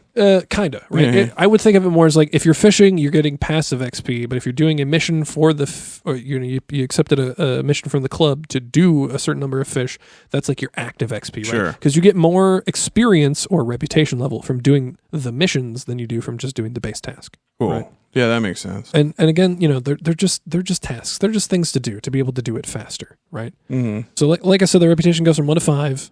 Each level you get some kind of an unlock, and each club has a leader that you turn the tasks into. And it's not from the club board where you accept that you have to actually go all the way to the cotton farm to Rosie to turn in your gardening, or you have to go all the way to Delphinium's tree where she is to turn in foraging, right? You have to go to the places to turn them in. Okay. And so for each of the things that I mentioned, right? So fishing, you level up by fishing, duh. And when you get levels in the fishing club, you get new fishing rods, so you can catch rarer fish. Cool. That's where you get your rods. Yeah, that's where you get the better rods. Right? Gotcha. If Because there's always better rods when there's fishing. there's always an upgrade, right? If you're farming, you level it up by planting and harvesting the plants and flowers that you do. So experience for doing both. And when you level up farming, it earns you more space around the outside of your home, specifically to decorate. So you can plant more crops in those areas. It opens up new paths so you can get to your home from different spots of the map, or just it just makes moving around a little easier because you can leave from more than just the north entrance from your home, so you can get places faster. As far as your actual home goes, the inside, I guess I'll just touch on this now. If you level up Willow's reputation, she unlocks the inside parts of your home that are boarded off. So that's how you get your hobbit hole to be bigger, so you can have more room to decorate. But that's really all it is. It's just more room to decorate. It doesn't really have an impact. It's always fun to expand one's hole. Indeed. Yes. For foraging, you level it up by picking stuff off the ground, and leveling up foraging earns you more space in your backpack to carry items, right? You can hold like 15 items to start, and each unlock gives you 5 more spaces. And I have a really big gripe with the foraging club because it takes a very, very, very long time. Yeah, I remember you were level it up. bitching about this to me. You said it took way too long. Yeah. One of the things that I was constantly struggling with while playing the game was not having enough inventory space. I had to keep going back to my home in the middle of the day to store things. That's a waste of time. It kind of sucked. And it took so long to level up the foraging that I finished just about everything else in the game before I got my foraging all the way up. Gotcha. Which- That seems kind of not conducive to wanting to level up your foraging. Yeah, and for a game that involves you collecting a bunch of stuff to be able to do things with it, I think it would just be worth a little bit more. it should just be a little faster. Yeah. Right? That's all. Okay. Lastly, with the cooking, you level it up by making meals. Mm-hmm. You can get the quests for it to cook, to make certain meals or certain quality meals and stuff to get more experience out of them from the board. But that's the club thing. But leveling up cooking earns you new tools to cook with, which makes creating higher quality meals easier. So all those cooking stations that I mentioned, you start with the frying pan, but each of the other items that you get to be able to cook with is unlocked via the cooking club. You have to level it up to be able to have access to those to be able to unlock the features to make cooking easier. Gotcha. So the clubs are really crucial to basically all of these activities if you want to be able to do them well. Yes, yeah. You could probably get by and beat the game without doing much involving the clubs, but you won't be able to 100% it, and it will take much longer. Gotcha. Lastly, I have on the list here is decorating. Something everybody loves to do. Yeah. Anytime you're given a space. Trevor particularly likes to do that. You're all about modification in games. You fucking love. I remember, like, even in Stardew, you spent a shitload of time on like what your abode looks like. Yeah, and like a few months ago, like we were all getting online every Friday and playing Return to Moria, and while you guys were out doing things, I was always just chilling back at home. Like I was building up the base, decorating the space, or like crafting the things so you guys could work more efficiently. Like you and Ruru were like the house pair. Building the base exactly, probably did become one of the funnest parts of that game. Yeah, and I love that. That's one of the reasons I love sandbox games so much is that you can kind of build your own home and make it look cool and do what you want with it. Yeah, that is the coolest part. And this game has some of that. It doesn't have enough of it, though. It doesn't have enough of it to make it. I'll just explain. So Go so throughout the game, you can earn various furniture and ornaments and other random stuff. You can also purchase some of this stuff from Willow or Fosco at their shops to get more decorations and things. But hobbits, after you share a meal with them, the next day will send you post, and if depending on the meal quality, they will send you new decorations. The higher the quality meal, the more rare thing, and each person can give you a particular set of things. This is one thing I did not 100% because it would have taken a very long time because it's random. That will give you random rewards based on the rarity of the meal that they got. But you can decorate the inside of your home with a bunch of different things. You can change the textures of the walls and the floors and the ceiling. There's not a lot of options to be able to customize as far as the texture stuff goes. Like I wish there would have been more, but it's nice that it's there, period. You can also place things outside. In fact, there are some things that can only go outside or inside. So you can only, put certain decorations like in certain a potted places. plant or something. Yeah, like for instance, I got like a boat, just a little boat that I could decorate with. That's not fitting inside the home. I can't put that in the home. I can't put my planter boxes to grow my crops inside my house, right? No. They go outside. And really, again, the decoration is just for fun. It has no impact on any part of the game. Other than your wallet, right? Like if you want to buy decorations to make the best, coolest Hobbit place you can do that. You just might have to go do a lot of fishing or sell a bunch of ingredients or something. No such thing as a free lunch, man. Right, and what I mean? It's super funny to me that like the one thing that money gates is your ability to decorate, and I'm okay with that for a game like this. Like I'm 100% okay with that because money is not the thing that gives you power in this game. It's good. So it's just additional. Another anti-capitalist theme. Love it. Yeah, exactly. And and again, it's just for fun. Like you do you. You want to make a cool looking hobbit hole. You want to make this room be a bathroom and this room be a game room and this room be like the chill place where you're going to read books. Like if you want to, if you're the kind of person who likes to like role play in the game that you're playing and have a good time, like you can find a lot of value here. Like I remember way back in the day, like in school, like I'd play like Legend of Zelda, and I like would go around the Kakariko village in Zelda 64, and I would role play like, oh, I'm Link, I'm this person, I'm hookshotting around your village and terrorizing the chickens and like whatever. Like if you just like want to have a good time in the game world and do your own thing, this like decorating can really add to that because there's a lot of cool things that you can do with it. It just has no impact on anything at all other than that. Oh yeah. Well, this next part, Trev's going to go on a tangent and tell us. Is it a good game, Trevor? Yeah. To summarize. What's your final? This is like the end of every episode of Jerry Springer, where he would go over to like the other part of the stage and he would do final thoughts, right? Actually, did we rip off Jerry Springer for our final thoughts section? Maybe we did without knowing it. Fuck, the great Jerry Springer. What's up? If we did, that so did so many other people. So yeah, well, I mean, how can you not rip off Jerry Springer? I mean, are you even a content creator if you're not? But anyway, yeah, let's hear from Trev on what's the verdict, man. We've all been waiting. Yeah, is it a good game? Yeah. You probably all want to know if it's worth the money. So I played through nearly everything. I almost won 100% of the game with all the achievements. I honestly just couldn't bring myself to do that final stretch. Sorry, guys. I kind of got bored. The time investment wasn't really worth the reward in 100%ing the game. And I realized that the older I get, the less value I get out of completing a game like that. So if you got a lot of time on your hands and you're younger, or I guess the age doesn't really matter. If you get a lot of time on your hands and you really enjoy this game, go ahead, 100% it, man. It's not going to be like that hard. It's just going to take you some time. Just grind it out. Yeah, it's just grinding out. And that's pretty much like what the epilogue of the game is. It's all of this stuff, it's just doing all the other extra things to try to complete, like, have I cooked every recipe? Have I gathered every ingredient? That kind of stuff. And so, with the game having a very low stakes story and, it's very thematically on point, it's also not terribly interesting. Like, I don't know if any of you guys, listening to us banter on about the game, were like, oh yeah, this story is so good. Like, I didn't feel that way at all. No, I mean, I thought that, it should have ended in bloodshed, like the sketch, right? Yeah. Maybe that's why. Maybe that's where the bit came from. Yeah. The way you I just wished wanted it the would have gone. violence. Yeah, I mean, the most conflict you get is between Cotton and Sandyman, and I mean that's one of the reasons why I thought including that story about their sort of origin beef was kind of important. Yeah. Even if it was pretty light Kind on of drives the details. the story. Yeah. Yeah, it's one of the sort of backbones. It's something that the game is built on. So but I just didn't find it terribly interesting. Okay. The activities themselves, they're kind of varied, but they're pretty shallow. Okay. Like foraging. Oh, I picked something up. That's it. Fishing. Oh, I got a fish. Okay. The gardening. I planted it. It grew. Yay. Do a lot with it. The cooking.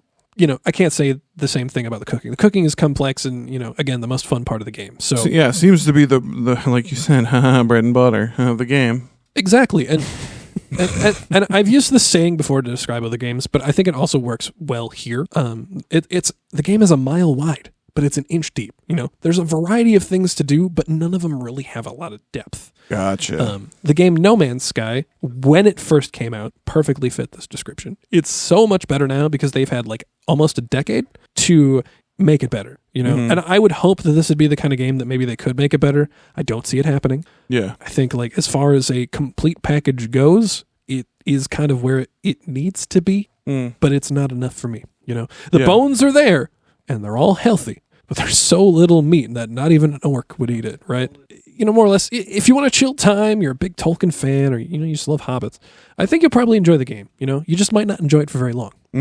It's good for what it is. If it had more content, it would probably change my perspective. But as it is now, I will probably remember Lord of the Rings Gollum far longer than this game, just because of how bad it was. Right. You always remember trauma. It's had more of an impact because it was bad. This game will have less of an impact because it got boring. Okay. And Gollum wasn't boring; it was awful, and so it kept me on edge the whole time. Is really what that ended up doing. This game doesn't have an edge, but as just add a couple of things. Here are some things, and this is kind of where that unfair comparison to Stardew Valley comes in. If it had these things, I think it would vastly improve my rating. I think if there were more seasonal things that happened, like events or festivals or something that you could do and look forward to or build up to, I have to cook in the calendar. Yeah, right, in the calendar, right? If I had to cook up this particular meal or something and have the best meal at the festival, you're going to the potluck, you need to take up some tater tot hot dish to bring There's with you. a fall festival. Exactly. Something like that. You got to do the cake for the cakewalk. Yep. Remember the cakewalk at fall festival? That was always a thing. Wow.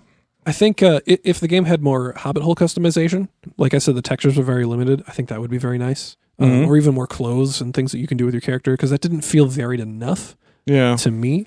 I think if the game had some animal husbandry, the closest you get to that is when you level up Farmer Cotton, he gives you chickens. Yeah. And they just kind of, they just chill outside of your home, and you feed them every day, and they give you eggs, and that's it. Animals could be bred and slaughtered. Slaughtered. A lot of games avoid the slaughter part, but if you could buy cows or something so you can get your own milk, you don't have to go to fucking Sandyman to get milk or wherever. What if you could just make bacon from your own pig? Exactly. If you could do more stuff. Again, that's the slaughtering part. You're saying, was it cost one bullet? But I just don't. It would make sense for you to be able to grow crops and you can do animals. I don't. It would have been better if you could have done both, right? It would have given you more variety of things to do in your day to day.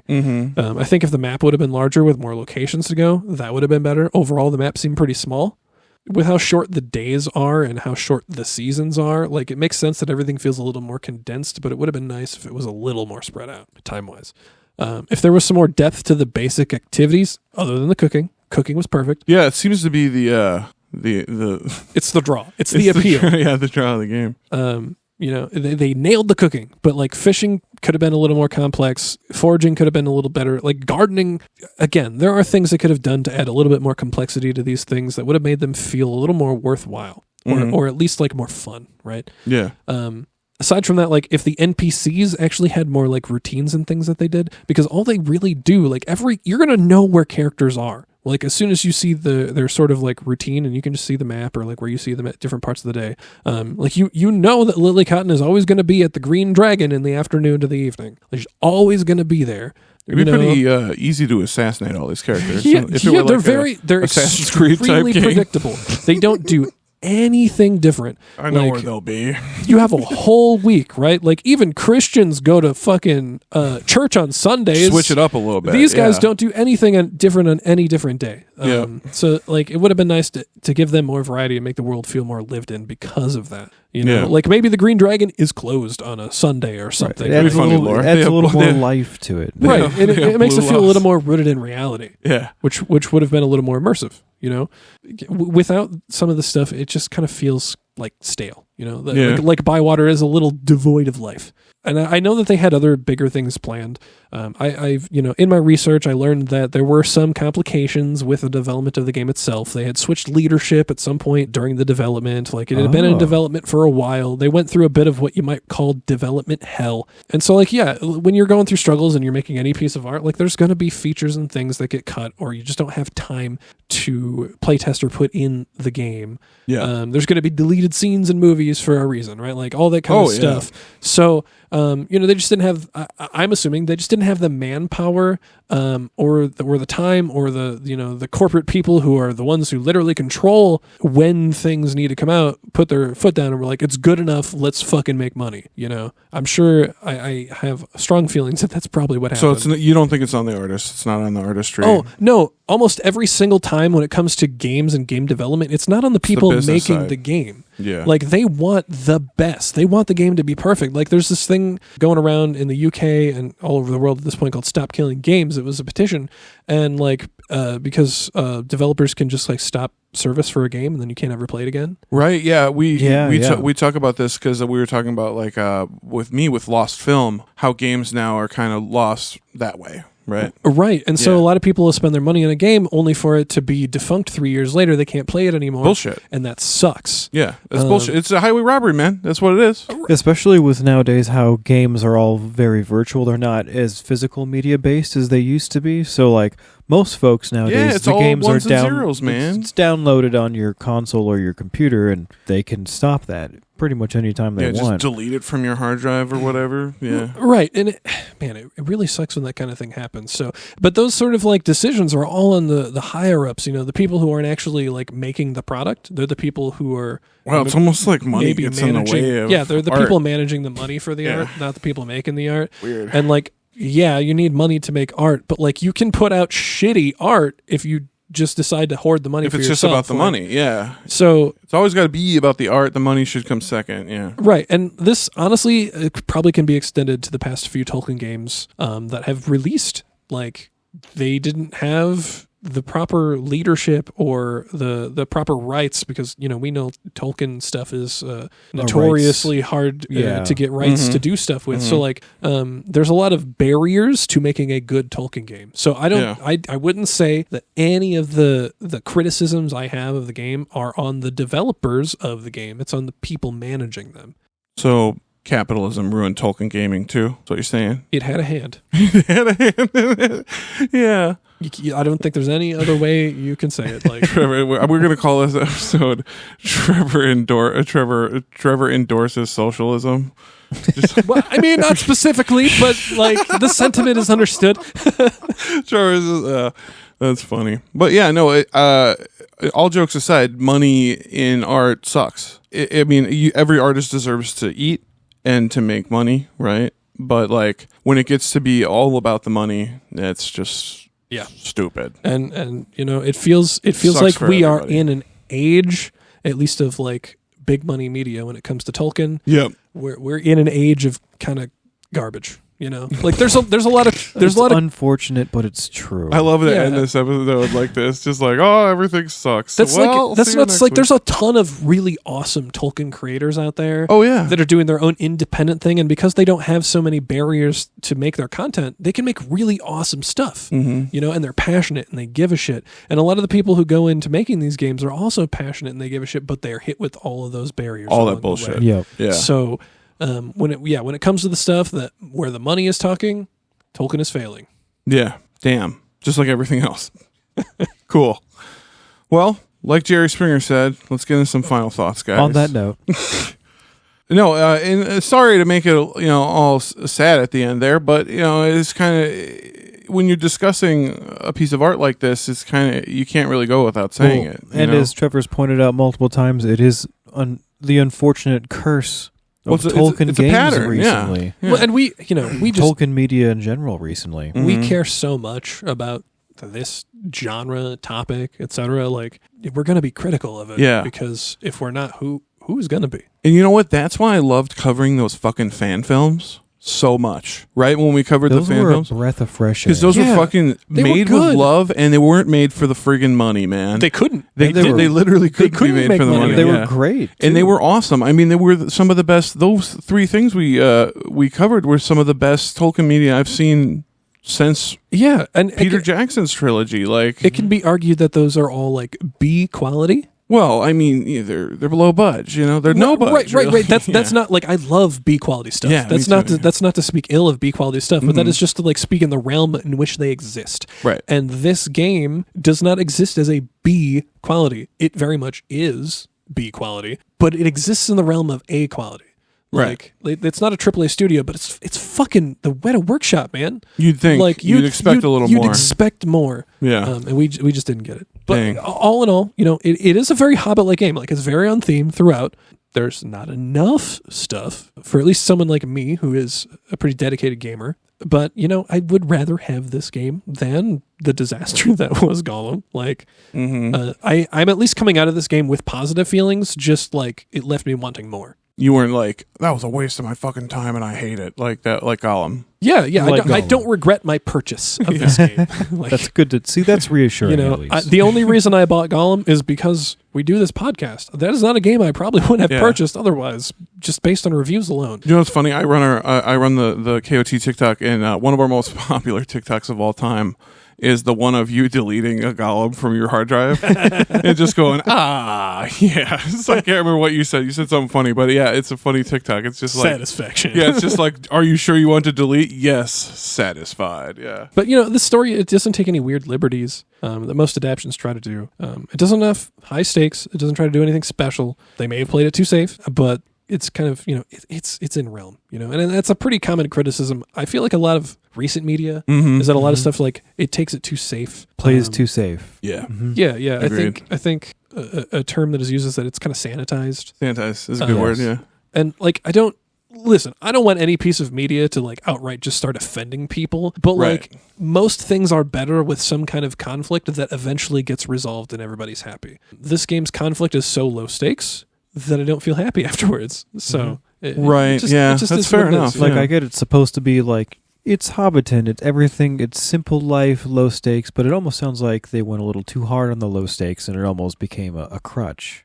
Mhm. Or Yeah. not a crutch, but an issue. Yeah, like one of the features I had read that they were working on and didn't make it into the final game is like, after you had a meal with a hobbit, they're so satisfied with their food and their bellies are so full that like buttons might pop off their shirts or something. Fun. And then you could find those buttons later and like maybe that's a currency, or like, That'd be cool, you yeah. turn it into something where it's like you have a button collection or something. Like, it's just like a nice little extra thing that is like very on theme, and it just didn't make it into the game. That would have been a very interesting sort of unique mechanic. Mm-hmm. Like that this game could have had its own claim to, right? Yeah. Like instead of comparing it to all the things that like say Stardew does, that would have been a very unique thing to this game. And I'm sad that it's not there. Yeah. But if the game eventually adds more content, I would love to see that, in the future, if it's DLC or like a sequel or something that could really bring the Shire to life. Like, if this game was just a proof of concept and they came out with a sequel that was even better, I would accept this game for what it is, because we got something eventually that redeemed it. So you heard it from Trev. Get out there, make a sequel, Weta. Redeem yourself. Or come out with DLC for this game. Or DLC. Yeah. That'd be nice. So yeah, I mean, I guess, it's nice to see a recent loader game that isn't a complete disaster. That's great. Like I said, Step in the right direction. it left me wanting. Yeah, this was also only the second independent title for Weta Workshop. Yeah, that's true. Yeah, they've had better with their time, I'm sure. they've had their hands in helping with some other games and stuff, but it's only their like, they didn't even publish this one; someone else did. But it's only the second game that they worked on, and the first one was like a augmented reality for a very specific platform that I don't even know most people know exists. Oh, really? Yeah. Okay. I can't even remember the name of it, but it was, it looks cool. It looks really cool. There's like robots and shit. It's augmented reality. Like you have got like glasses on, and then it like appears in your world. Stuff busts out of your walls. Like, oh, fuck. Cool. Like it sounds like it would be cool. That does sound cool. But they're kind of like they're ahead of the curve right now when it came to that game, and so they step back into the Shire thing. Most likely because they've worked with Tolkien IP before, and they thought it was a safe bet. I'd be willing to bet they made money. It was very safe. Is a very apt word to use. It was super safe. It was very safe. Maybe too safe. Maybe too safe. Yeah. Really. And we talked about the reviews earlier, like at least for Metacritic, it being a very mid game. But at least on Steam, it went from kind of like negative reviews initially to most people thinking that it was pretty good.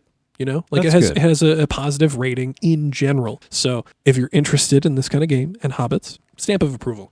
Go ahead. Nice. Maybe wait for a sale if you I wouldn't say go out and pay full price immediately. Unless you're filthy rich. Yeah. If you got money to throw, or you just don't care, or you just really, really are interested in the game after hearing about all this, absolutely. I would say, if your interest is there, it's worth it. But otherwise, if you're kind of in the middle, wait for a sale. Yeah, I'm just considering that it's only the second independent title they've done. I'm at least hopeful that it'll be a good stepping stone for them towards better games. Yeah, and hopefully if they get Tolkien IP again. Yeah, and I hate to keep speaking negatively, not about the game though. I had done some reading that a good chunk of the team that worked on the game is no longer working on game stuff, if even working at the studio at all. I think they downsized the development studio after the game came out, so any hope have of more content coming out, Jesus, is almost none. It's pretty low at this point. Yeah. Oh no. Like they did push like a patch to fix some bugs and stuff, but I don't think we're going to get more than that. That sucks. Just another entry in the book of cursed Tolkien video games. Yeah, I guess. Again, not a bad game though. Just saying. No, not a bad game. but still plagued with some of the common Tolkien game curses. Yeah. Which is sad to see because this was a really promising concept, and it seems like it did pay off to a good amount. I do plan on getting and playing through this, but it seems like it just could have been a lot more than it was. Yeah. But the last thing I'll say. Yes. If you had to pick between this, Return to Moria, or Gollum as the three most recent Tolkien games to come out, I would probably buy this one first if you're a casual gamer. Return to Moria is good if you're into the dwarf stuff and you like more of the open sort of like crafting and things. Both games are still very light as far as the genres are concerned. There are games out there that do all the things better, but not with the Tolkien skin. So if you want the Tolkien skin, you want this kind of stuff, they're still worth buying. Gollum, just look at a YouTube video or listen to our episode on it and move on with your life. Yeah, you don't need to experience that. But these other two, I would say, if you're a fan, it is absolutely worth the time. There's some cool lore nuggets, and they're both very thematically on point. I think the studios did well with what they had available. Nice. Where would you, if it were possible to go back to 2010 and find a copy of War in the North, where does that one stand? That was the only one you left out. Well, that's because it wasn't a recent game.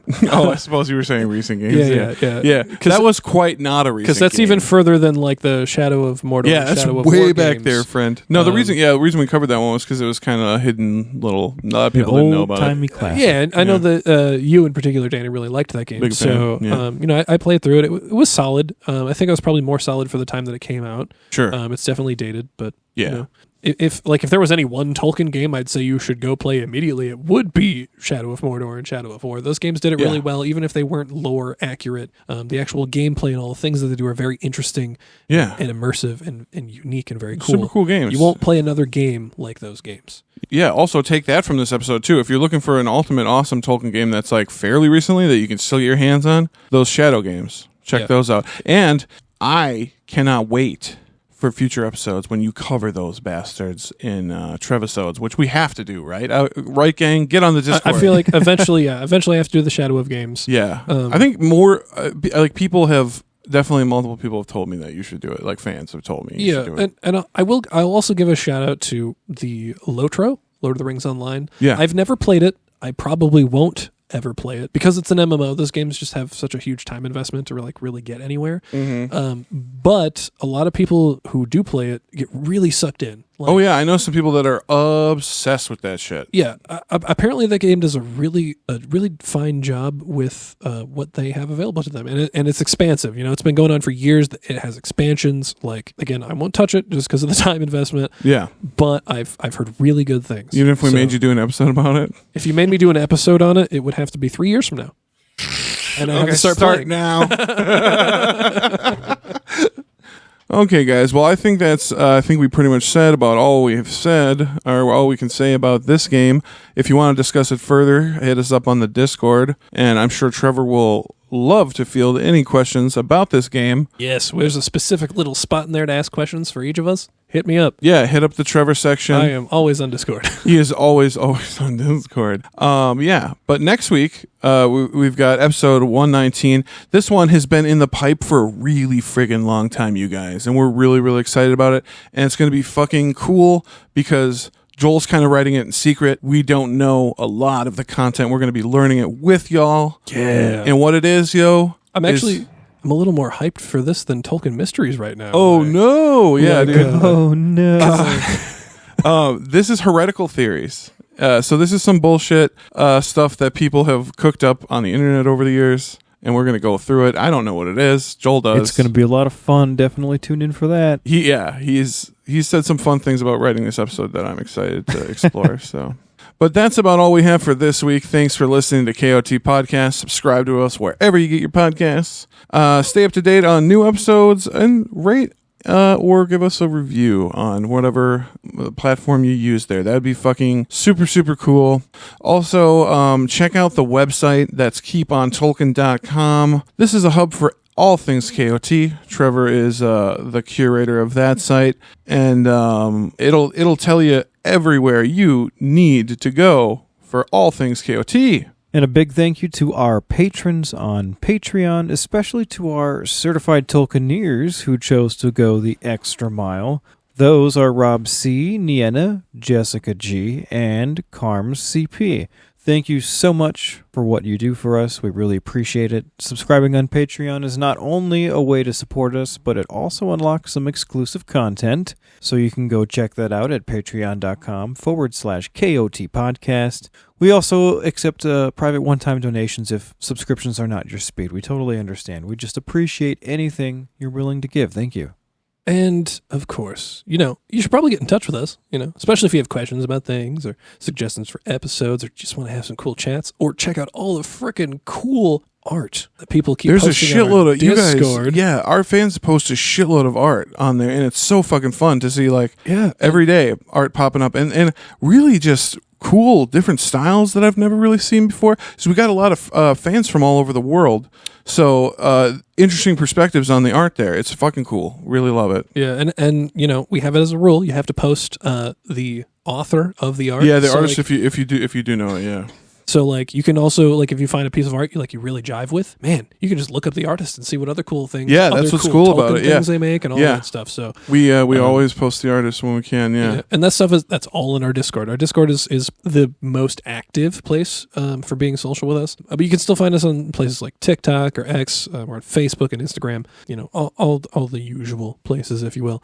But you don't have to remember any of it or find any links because you can just go to our website, keepontolkien.com, as we mentioned earlier, and find the links for all of that stuff. And if you want to help support us further, we've also got some, neat merch that you can pick up, like a t-shirt and bags and what have you, or get one of our shafted shirts, to help support us. We appreciate everything you guys can do. Oh, that's right. I got to do.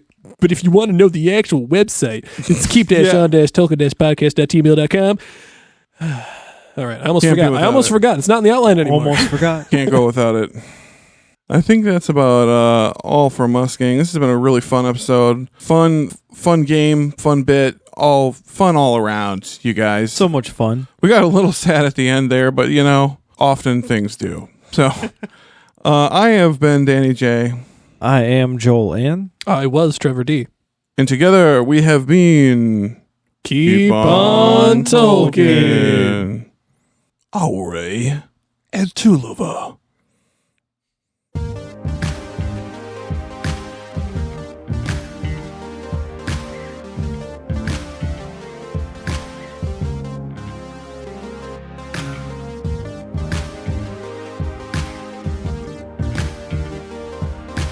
my narrator voice.